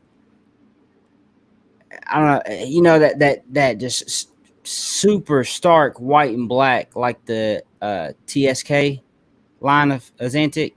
Yeah. But then again, it's kind of like how, like that one that you just showed me, I'm sure it is a lot more contrasty in person than it is seeing. His yellows are a lot brighter around you can't hardly see them, but around his saddles, his yellows starting to get a lot brighter as well. Yeah. Now, I have a male pied 100% VPI. He's ready to breed, that I actually bought, was going to put to her, and then I seen the VPI pied. I bought it, so I'll probably put the 100% VPI pied up for sale, which he's a good-looking male. Steve says he's out. Enjoyed listening while he was cleaning and feeding. Appreciate it, brother. Appreciate you tuning in. So that's a pied 100% het? Yep. Yeah, it's pied 100% het VPI. You said you're putting them up for sale? Yeah, I bought him to put that project, and I bought the actual visual VPI pied, so I didn't need him anymore. I mean, I like to do if I can, I like to get the visuals, but I mean, some hets I'll definitely get. But I don't know. That's probably why I'm where I'm at with the money, because of the visuals, you know what I mean? Yeah. Yeah, visuals, you definitely will have to pay for the visuals. I mean, I think that I've caught some pretty good deals on some visuals, but you also have to watch Morph Market like a hawk, man, because them things will be there one day and gone the next. If you don't hop on them, shoot, they'll be gone. Usually if you see one and send a message, somebody's probably already sent one too. That's what I just picked up another female spot nose the other night. I mean, like, I refreshed and she was there. Sent a message and he's like, "Oh, well, there's one ahead of you." Well, I ended up getting her though, but still, I mean, just that fast. I mean, because I'm sure there's people sitting around, it's like me and you, constantly on it. Yeah, constantly, man. Even when I don't even have money to spend, I'll be on there just daydreaming. Yeah. I think it's amazing how, like, you could take the two snakes, make the same exact combo, and they look so much different. Yeah. Polymorphism is probably one of the best and worst things about ball pythons, because it makes some arrogant people. I'm gonna tell you, like, I give due diligence for the people who've been in the hobby for years on years, because they've been around longer than I have, and they've been able to see the way genes work with one another. I mean, it's just like us, where we're at right now as sophomores in this hobby. Somebody who's just coming in, like, man, how do you see this? How do you see that gene in there? Well, you just seen enough of those combos. I've stared at that specific morph in different combinations for 4 hours on Morph Market, right? Just imagine how much another person who's been in the hobby for 10 or 15 years has looked at those combos. So that's kind of the way that I try to give them the old respect that they have, that tenureship. But at the same time, you have some of those people who are just arrogant about it and like, yeah, no, that's not it. Well, help me out. Like, help me out. Don't just tell me, nah, that's not it. What point me in the right direction. I mean, Um, I don't have a vast knowledge of things, but if anybody messages me at any time, I try to help them out. Now, I mean, yeah, I've been fortunate and have a lot of people that has helped out, but there's a couple that I've reached out to that act like they didn't want nothing to do with me. yeah, yeah. And I'm that's sure you've seen it too. I mean, yep. but That's they don't. What they don't realize is, they were in our shoes. exactly. I think a lot of people are like, well, I know a lot of people are like this. They're wowed at the amount of time that I'll give someone who asks me questions and responses and stuff like that, um, because there's in their mind there's nothing I'm getting in return. Like, thank you so much for all your help. Had a buddy jumped in here earlier, Travis Gardner. He's like, man, thank you for all your help. That was the only thing that he said in this live, and I don't even know if he's still watching. He just popped in to say thanks for all the help. But in my head, like, he helped me, because I get to it's kind of like sharpening that stone and staying on my P's and Q's, and um, I do like being an open book when it comes to what I know, and I tell people like, look, this is what I've experienced, this is what I know, and this is what I would do. But still, do your research. Like, don't just take my answer for it and then that be the end of it. Like, you need to be, doing your due diligence as well. I bet that's where, you've gotten a lot of help and support. Is people are a lot more apt to help somebody who's wanting to help themselves and who's wanting to um, meet you halfway than someone who's just like, so, all right, when I get these snakes, what do I do? And Yeah, then yeah. and then when should what temperature should I put at the incubator? Or what's, like you asking them question 1 through 10 without even saying, Yeah. yeah, so step 5, I do this right, not even taking the initiative to guess or nothing.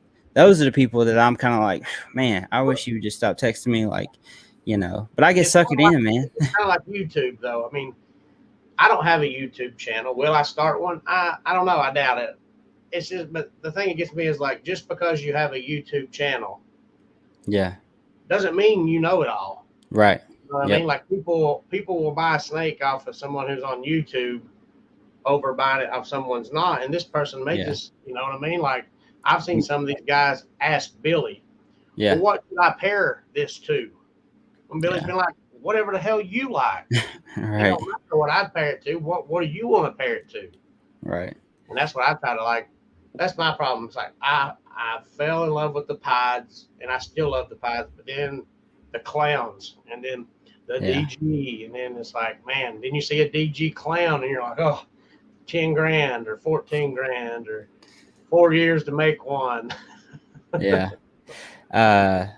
A guy I know, you may know heard of him or know him as well. Reggie with Reggie's Urban Jungle.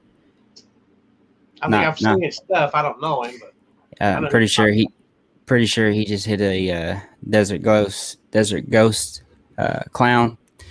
Um, it's nice too. But yeah, anybody on here that is watching, is very important to follow your own path. Don't chase other people's projects. Yeah, you'll never It's catch some of it's these people. definitely cool to be inspired by what people have got going on. And there's a there's a lot of people out there that are getting into the hobby every day, and people have even asked me what will go get with this, what should I get for this, and what should I get for that. And like you just said, I mean, it doesn't really matter. It's whatever you want to produce. You have to because just because I love colliders, I think that a calico spider is dope. Like Yeah. you may not be that into it, and you're the one that's gonna have to raise it. You're the one that's gonna have to um, assist feed it if it's not eating correctly. All of these things are on your shoulders to do. So you have to be able to say that I like it and I enjoy it. I definitely think that you should start a YouTube channel, man. YouTube is it's fun and it's stressful and it's a beautiful thing and it sucks and it's awesome all at the same time. I don't even know how that's possible. It's the content, you know what I mean? Yeah, And I know people like seeing, your snake tours and stuff. People show their snakes, but then I think about, well, some people may look at it and be like, "Oh, he's just trying to show off money." You know what I mean? And I don't like that aspect of things. You know what I'm saying? Because yeah, I can get that. But at the same time, someone like me, who I'd love to see a YouTube video of every snake from your collection. Just kind of be able to just go through and see what you got going on. I get that where you're coming from, most of but ball python, most of the ball python content, you know what I mean? It's repetitive. it It's is. food. How It many is. how many times can someone show you how to set up a tank? You Yeah. know, What's crazy though is you would be surprised at how many people would say you should do a rat room tour, or you should do how to build a rat rack, or you should do how to build uh, one of your boa enclosures, or you should do a how do you put your eggs away to me. And I'm just like, okay, I will, but there's like you think, 7,000 videos on YouTube about this, and that's how I feel about it. but you're Like, right though. Somebody wants to see you do it though, and that's what I look at too. I'm like, well, I've thought about it because like a friend at work, he loves it. He's like, well, I've seen these guys do it, but I want to watch you do it. I'm yeah, like, but I mean, shit, man, that's what I think too. Because it's like you see some of these videos, and it's just like Brian Barczyk, man, day in and day out, that dude's on it. You know what I yeah, mean? I don't know how ever. I could never. I mean, I know he's got the Reptarium and a lot more stuff to show, but man, the content would be. I'm afraid I would run out of content and then sizzle out. yeah, yeah. I think that it boils down to, like you're saying, I want somebody saying, I want to see you do it. That's support. People wanting to just support you and uh, and then see you do it. But at the same time, I think it's good because not everybody does it the same, and it's like when I did the albino to albino, inchy albino to albino clutch cutting, I did that to do a video on how I cut my eggs, because I noticed that a lot of people were doing egg cutting videos, and they were taking the egg. You know how Billy does it on that ridge, Yeah. and he'll pinch and roll. But I was watching people on videos where they were just like, yeah, you just pinch the top of the egg like that. So then you just pinch it and then you cut it. And they're missing out the important part of what he does, and you're not really paying attention, is pinch it and you're rolling those vein Yeah. that network of veins down to where when you Most cut, people you're just not. cut it. They've cut into the veins and there's blood. Yeah. Yeah. Yeah. So that's what I was intending on doing that video, and as I cut into it, I was like, "Oh man, there's something's different here," and then it just threw my whole vibe off, and whereas other YouTubers have been like, "Oh my god, this is I need to put this out there," and not saying that I'm not gonna post it, or um, I don't, want people to know about it, because obviously I posted to Instagram. Like, I don't care. I try to be fully transparent about the ball pythons. Like, that's the business. I didn't post my Dumrose boas because that was like personal. Like, that's my girl. I didn't care if just that one was like, that was for me. You know what I'm saying? Like, that's what I did that for. Now don't get me wrong. I had a whole like 15 people that were like, any babies today? Any babies today? I Yeah. mean, A lot of people want those. I definitely would have, made out good had she, had a good litter of babies. But at the same time, I just wanted that one. You know what I mean? So, but um, yeah, man. At the end of the day, I think people like to see, and I do too. They like to see different ways of doing things, and I kind of like take pieces and chunks of the way people do stuff and do it my own.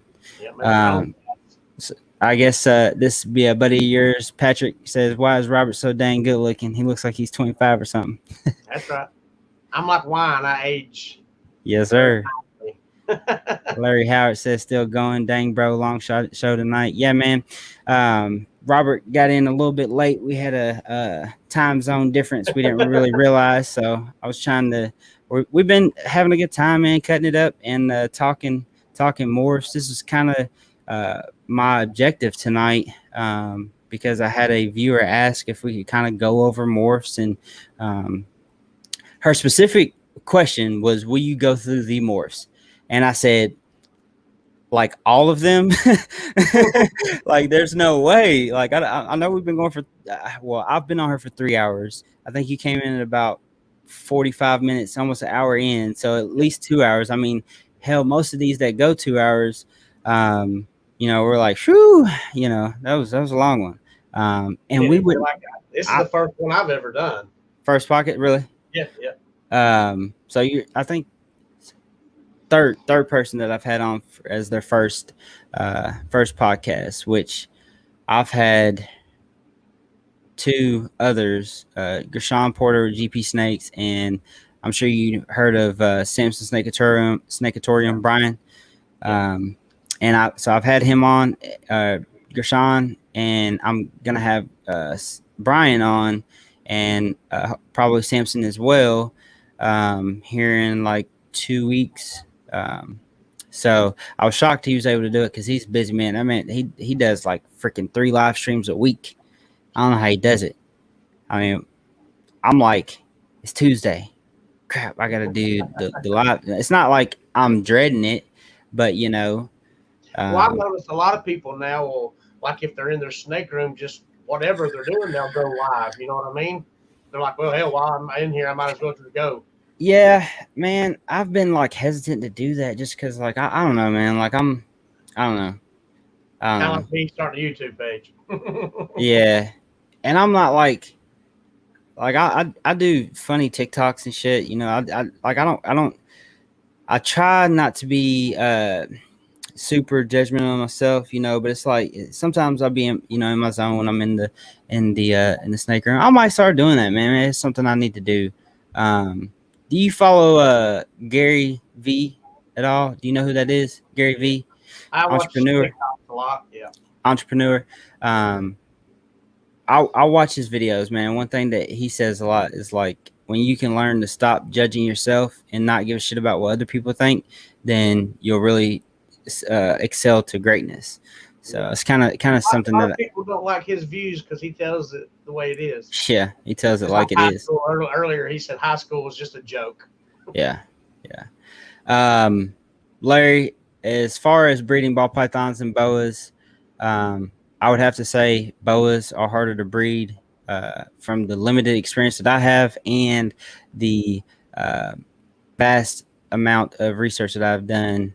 Boas are far more harder to breed than ball pythons. I'm gonna just put it like this: I've seen some people that didn't have a damn clue what they was doing have successful clutches of ball pythons, and you'll very rarely find people who said, "Oh my God, my boa is having babies." I mean, it's just it. I can't tell you how many people I've seen on ball python pages where they're like, "Is this normal?" And they're posting a clutch that this female has laid in the corner with her 2 ball pythons that she has in the tank, and one's male, one's female. Like I'm telling you, like more than 5 or 6 times I've seen this. So it is what it is, man. But well, if anybody doesn't have any more questions for Robert and me, then we will chop it up. Oh, I forgot to give you the code seed questions. Dang. We've been talking it up. So this is pretty much just a list of questions where I, give you a one or two, answers, and you choose either or, and or you can say neither, and pass whatever. Gerald Taylor says, "Oh wow, still going? Yes, sir. We go hard. Uh, Bishop Ball Pythons is awesome too. Yeah, man. So Gerald Taylor, Doodle Morse. What is it? You know Gerald Taylor with Doodle Morse. Nope. He knows you. He follows you. I will soon know him. I appreciate it. Yeah, man. Yeah, Gerald's got he's got some pretty nice stuff. I believe his clown female just laid today. And we've talked back and forth over the past year and a half on some project stuff, and he sent me an article that he had found on Morph Market that either Will Banks or a guy that worked closely with Will Banks had done on growing your males up, which was pretty good read. Now, Patrick, a minute ago, that made the 25-year-old comment. Mm-hmm. He's just about 40 minutes from me. He's Iron Dragon Reptiles. Okay. Iron Man. I think that I got a sticker swap with him. You probably Iron did. Dragon. I think he's about 45 minutes from me. He's Okay. Good people right there. Cool. I'll have to make sure if I'm not following them to follow them. But yeah, man. Like I said, these are the COSI questions. So I'll just spit them off and you just answer them either or. Belly heat or back heat? Belly. Live or frozen? Live. Damn right, with 250 snakes. Breed feeders or buy feeders? Breed. Buy hets or make your own? Make your own. Paper or cocoa? Cocoa. Quality or quantity? Quality. And quantity if you can do it both. Yeah. Ultramale or monarch? Ultramale. For most common problems, are you more likely to take it to the vet or try to remedy yourself, home remedy type situation? That's according to what it is. If it's something like an RI or something, I'll try it myself. Yeah. When I did that question, I ended up moving it to the end because it ultimately led to other conversations and stuff. But it does depend on what it is. But there are a lot of people out there who are hardcore, like, there ain't nothing a vet can do that I can't do myself. I just need to know. I need to be able to diagnose it. And to an extent, I agree. There's a lot of exotic vets that really know what they're doing as far as ball pythons that I've seen, Man, you wouldn't believe how many people I've had come over here and they say, "Oh, the vet told me this," and I'm like, "The vet told you that? What vet did you go to that told you that?"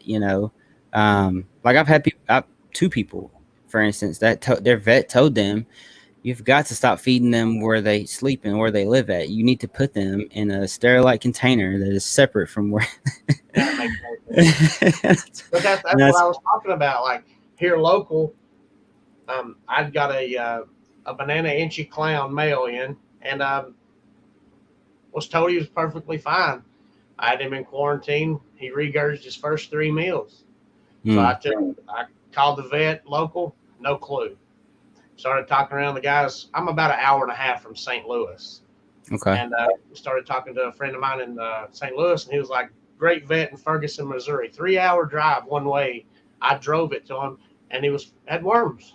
Came to me with worms. Yeah. So Marty and April, I don't know if they're still in the watching this here. They actually so we did quite a few actually split pairings. And we had a split pairing where their female got egg bound with the last 2 eggs, and massive egg. The last one just wouldn't come out. They ended up taking it to a exotic vet that they knew, and the guy got her squared away, no problem. She's gonna be good to go next season. And he had told them that they weren't. He had wormed her, and that all the other snakes should be wormed too. I had literally never heard of this before that time. Um, but it makes sense. Like, I wormed the bearded dragons, you know. Yeah. Um, so it's definitely something that I'm going to look into. Will be something that I'll have to take in stages, which I don't know how effectively I can do that. When you talk about parasites, you know, it's something you need to like go at aggressively, right? Because it's like if you treat one, and the other one has it, and then it gives it back to the first one, Yeah. you know. Yeah. Have you? He said you can get the big bottles of Panacure, and that's what the vet told me. He's like, just buy you a big bottle, keep it on hand, and he said that's what I recommend use for ball pythons. And you can get a big jug of it. Panacure, PANICUR. No, it's a PANACUR or something like that. Panacure. It'll pop up. It'll be in a white, blue, and black bottle. Like Tractor Supply somewhere. Kind of, yeah. That's where I thought I could get it, but it didn't turn out that way. But that's All where right, I bought folks. my Victolite and all that stuff. But you know, that's where I buy it. All right, folks. This is when you hear a tip, and you take the name of it, and you go to YouTube, and you research and see what other people have used, or how they've used it, or where they've used it, or how, you know. Don't just like me. I'm not gonna just say, okay, yeah, Robert uses this stuff, and I should use this too. I should go buy me a bottle, and I'll squirt it in their mouth tomorrow. It's not how this works. Like, don't get me wrong. I'm sure that he's not going to lead me wrong, but you have got to take advice, but also do your research, right?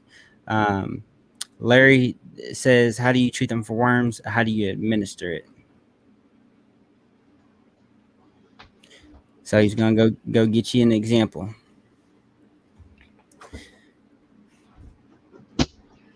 Orally.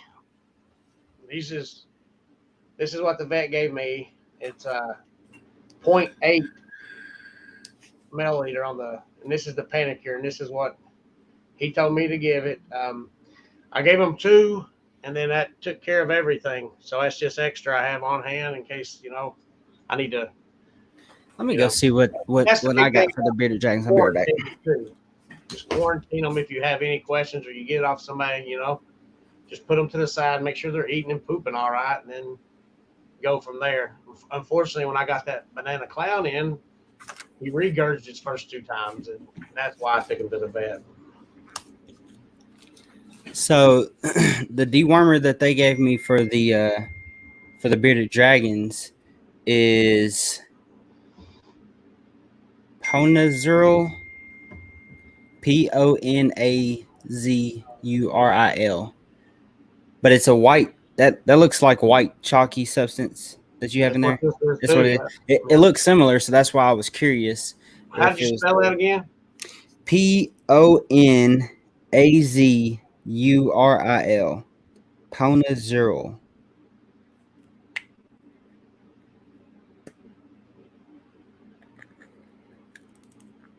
But that was for the bearded dragons. I actually got that to try before bringing them in for fecal exams because I have 5 bearded dragons and they wanted $50 for the vet visit and $50 for each fecal exam. Wow. Yeah. 25. Like this local vet here can do a fecal exam for worms and stuff. They charge 25. Yeah. I would have much rather heard that than 50. Larry says, will you actually see worms in the poo, or will they just regurgitate their meals? No, you can't see them at all. That's the thing about it. They're so microscopic, you can't see them. Yeah. These, I think a lot of people, when they hear worms, they think about, when they have a dog that had worms and they can see them. Yeah. Those are like huge parasites compared to what we're talking about. These, I think more ball pythons get more, I think he said, ringworms. Yeah. They are. It's not really like the pinworms that you see in the right. dogs and cats, but yeah, and in certain reptiles, they keep, like bearded dragons, they keep a certain level of bacteria inside them. It's just like humans, like we have a certain level of bacteria. If you were ever to eradicate all the bacteria inside of our body, we would go downhill fast. And that's just, because there needs to be a certain level of defense, and that's how your body keeps the defense up. Same thing with the reptiles. So I don't know if you can see it or not. No, probably not. But that's that Panacur. See, oh, there you go. okay, So you'll know what it. Panacur. And yeah, it actually says horse and yeah. cattle dewormer. Yeah. You know, it's funny, man, is I use a lot of horse and cattle stuff for my snakes. I use ivermectin. Yep. And chlorhexidine. I get that Yep. from Tractor Supply. I'm trying to think what my iodine Yep. or betadine. I get that's for horses. Tractors. I love Tractor Supply, man. I eat them up. Yeah, Them in Home Depot. Them in Home Depot. Same stuff. Yep. Yeah. So, but well, all right, man. Well, I think I'm gonna end it there.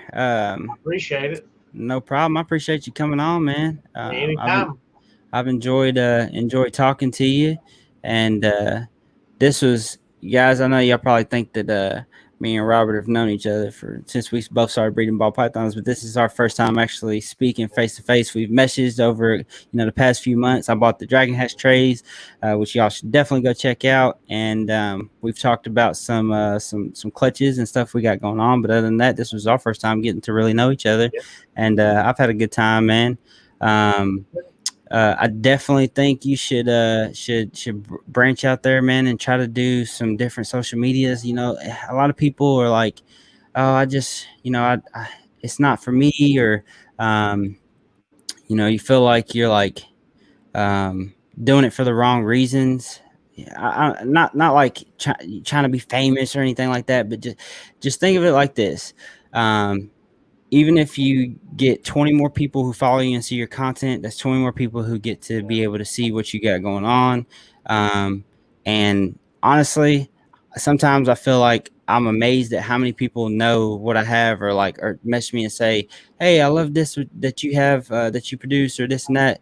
And I'm like, "How did you even see this?" I don't. Where are you at, Milwaukee? What, what's going on here? But it's algorithms, and if you put yourself out there, the algorithms on the platforms will put you out even further. So, I've definitely stepped out of my box, my comfort zone, and tried to put some funny stuff out, and stuff like, which I like being funny, but like actually showing people who aren't. I'm trying to personally, be funny to them. You know what I mean? Oh, yeah. So I put a snake video. I don't know. You've probably seen it on TikTok. Man, that's right. I follow you on TikTok. Yep, sure did. Was that today or yesterday? Well, the Banana Inchy Clown video hit 1.5 million views. Really? What? Yeah, you need to go back and check that out. Yeah, the one I put on last night was that Desert Ghost Lemon Blast. Yeah. I helped him. He just got done shedding. I had him out, and I looked over at him. I'm not sure what he was doing. I don't know if I touched a nerve in his neck, but he just opened it, and I touched it again, and he done it. I hollered at Leslie. I said, "Get the camera right quick." Yeah. It's funny because I had one of my buddies come over last night to help me record these 2 TikToks, and I feel stupid saying that, but seriously, sometimes I just need help recording them. Yeah. And as he's leaving, I caught my retake yawning, and I was like, "Shit, give me my phone." I'm like recording. I was like, "Yeah, I'll record that right now." And then sometime later, I'll try to find a TikTok or some music where they're like, "Oh, Sylvania," something like that. Put it with it. But I may not ever do anything with it at all, man. But that's crazy. 1.5 million. 5 million views, yeah. And it's that Banana Inchy Clown, the one that regurged. Wow. And I was telling you about, I gave the medicine to, and that was one of the times that I gave him the medicine. Yeah. And I guess it was a bad taste in his mouth or whatnot. And and I wasn't here. Well, excuse me. I gave him the medicine, and I was out there, and Leslie was still in here. Yeah. She'd seen him she's like, I see him doing something. She got the camera real quick, and she's like, well, maybe he's going to open his mouth, and she taped it. And and then in it, we found this thing. It was like things people say at a dentist, and it says, "Hey Isaac, open your mouth." And I put that in, and as soon as it says "open your mouth," he opens it, and I bet man, there's almost 100,000 likes on it, over 1.5 million views. It was crazy. And when I went to bed, it had like 4 views on it. I woke up the next morning and I was like 600,000. I was like, man, what if that hits like 700? Then it went all the way up to 1. 5 million. I was like, Yeah. God, that's That's neat. crazy, man. Yeah, I did a TikTok the other day, where it's like I knocked somebody out, and I remember took a screenshot of it and sent it to my wife, and I was like, this got like 400 views in 9 minutes, and Yeah, then it crazy. was like close to 1,000. Now it's at like 4,000, and I was like, man, that's crazy. The only other video I've had that have gotten a bunch of views is I did a DMX video of like the different snakes. I You know remember that one. yeah, and it got like 10,000 views on Facebook. Have you been to the, like, in TikTok? You can go to the analyticals, and it'll tell you how many Yeah, countries. Yeah, yep, this thing that it ended up being in like 7 countries. wow, It was like shared like 400 different times in like 6 countries. I was like, damn, that's crazy. yeah. How many followers did you gain off that? I don't even know. I'd have to look. I don't think I've hit 10,000 followers yet. I'm only like, out of that though, I hit all my followers. Like, that was Right. only my third video, and I think I have close to 10,000 followers. But it was Yeah. like the Dragon Hatch trade. I've had people from India hit me up about sending them, and I never even thought about people breeding ball pythons in India. Yeah. And I was like, damn, that's cool as can be. So I'm sure since you follow AEP, that you're in him and Justin Cabelka, seeing that they're going out of Mexico and stuff like that. Have you been in touch with anybody in Mexico? Just a couple have reached out, but I don't Yeah. have the. I've sent trays to Puerto Rico, but when it Yeah. comes to like international, I just send Right. it straight to UK because he does international. Right. This thing had 94.2 thousand likes, 1,002 comments, and Is this the video? yeah, right here. See if I Put can it get up there.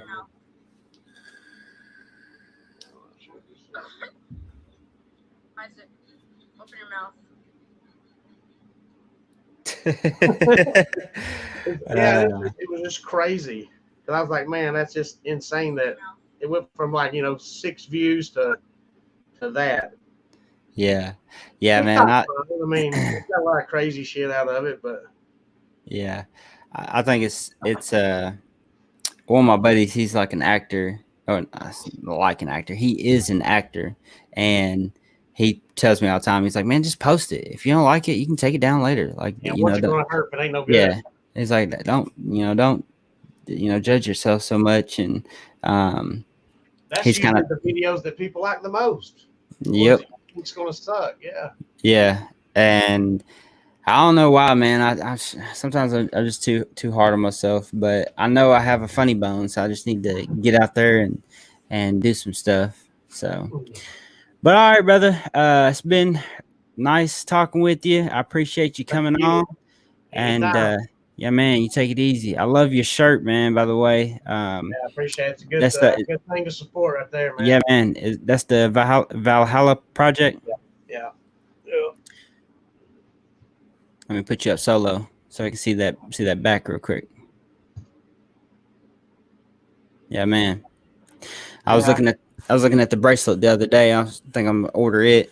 Yeah, I got both of those, man. I didn't, I knew it was bad, but I didn't know how bad it really was until I started, getting into reading it and stuff. And yeah, and it's even a bigger. It's more upsetting to me that there's people here that take for granted what the people in our military do for us every day overseas, over this and that. Granted, some of them may not be literally fighting a war, but when you being away from your families, I mean,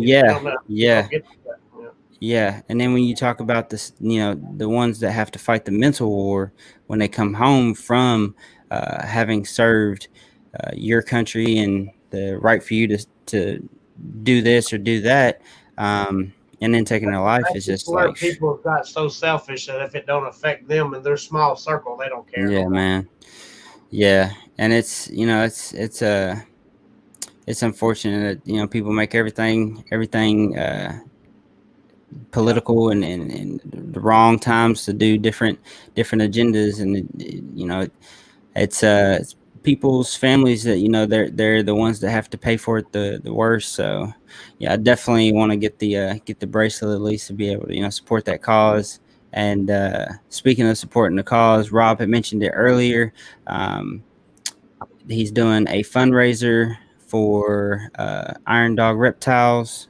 So if you guys can go and check it out and support that as well, be greatly appreciated. So, but again, brother, I appreciate you. Thank All you right, man. for I'll holler at you a little bit. coming on. Take it easy, man. All right, thank you. Have a good one. You too. We'll see you guys. Y'all have a good night.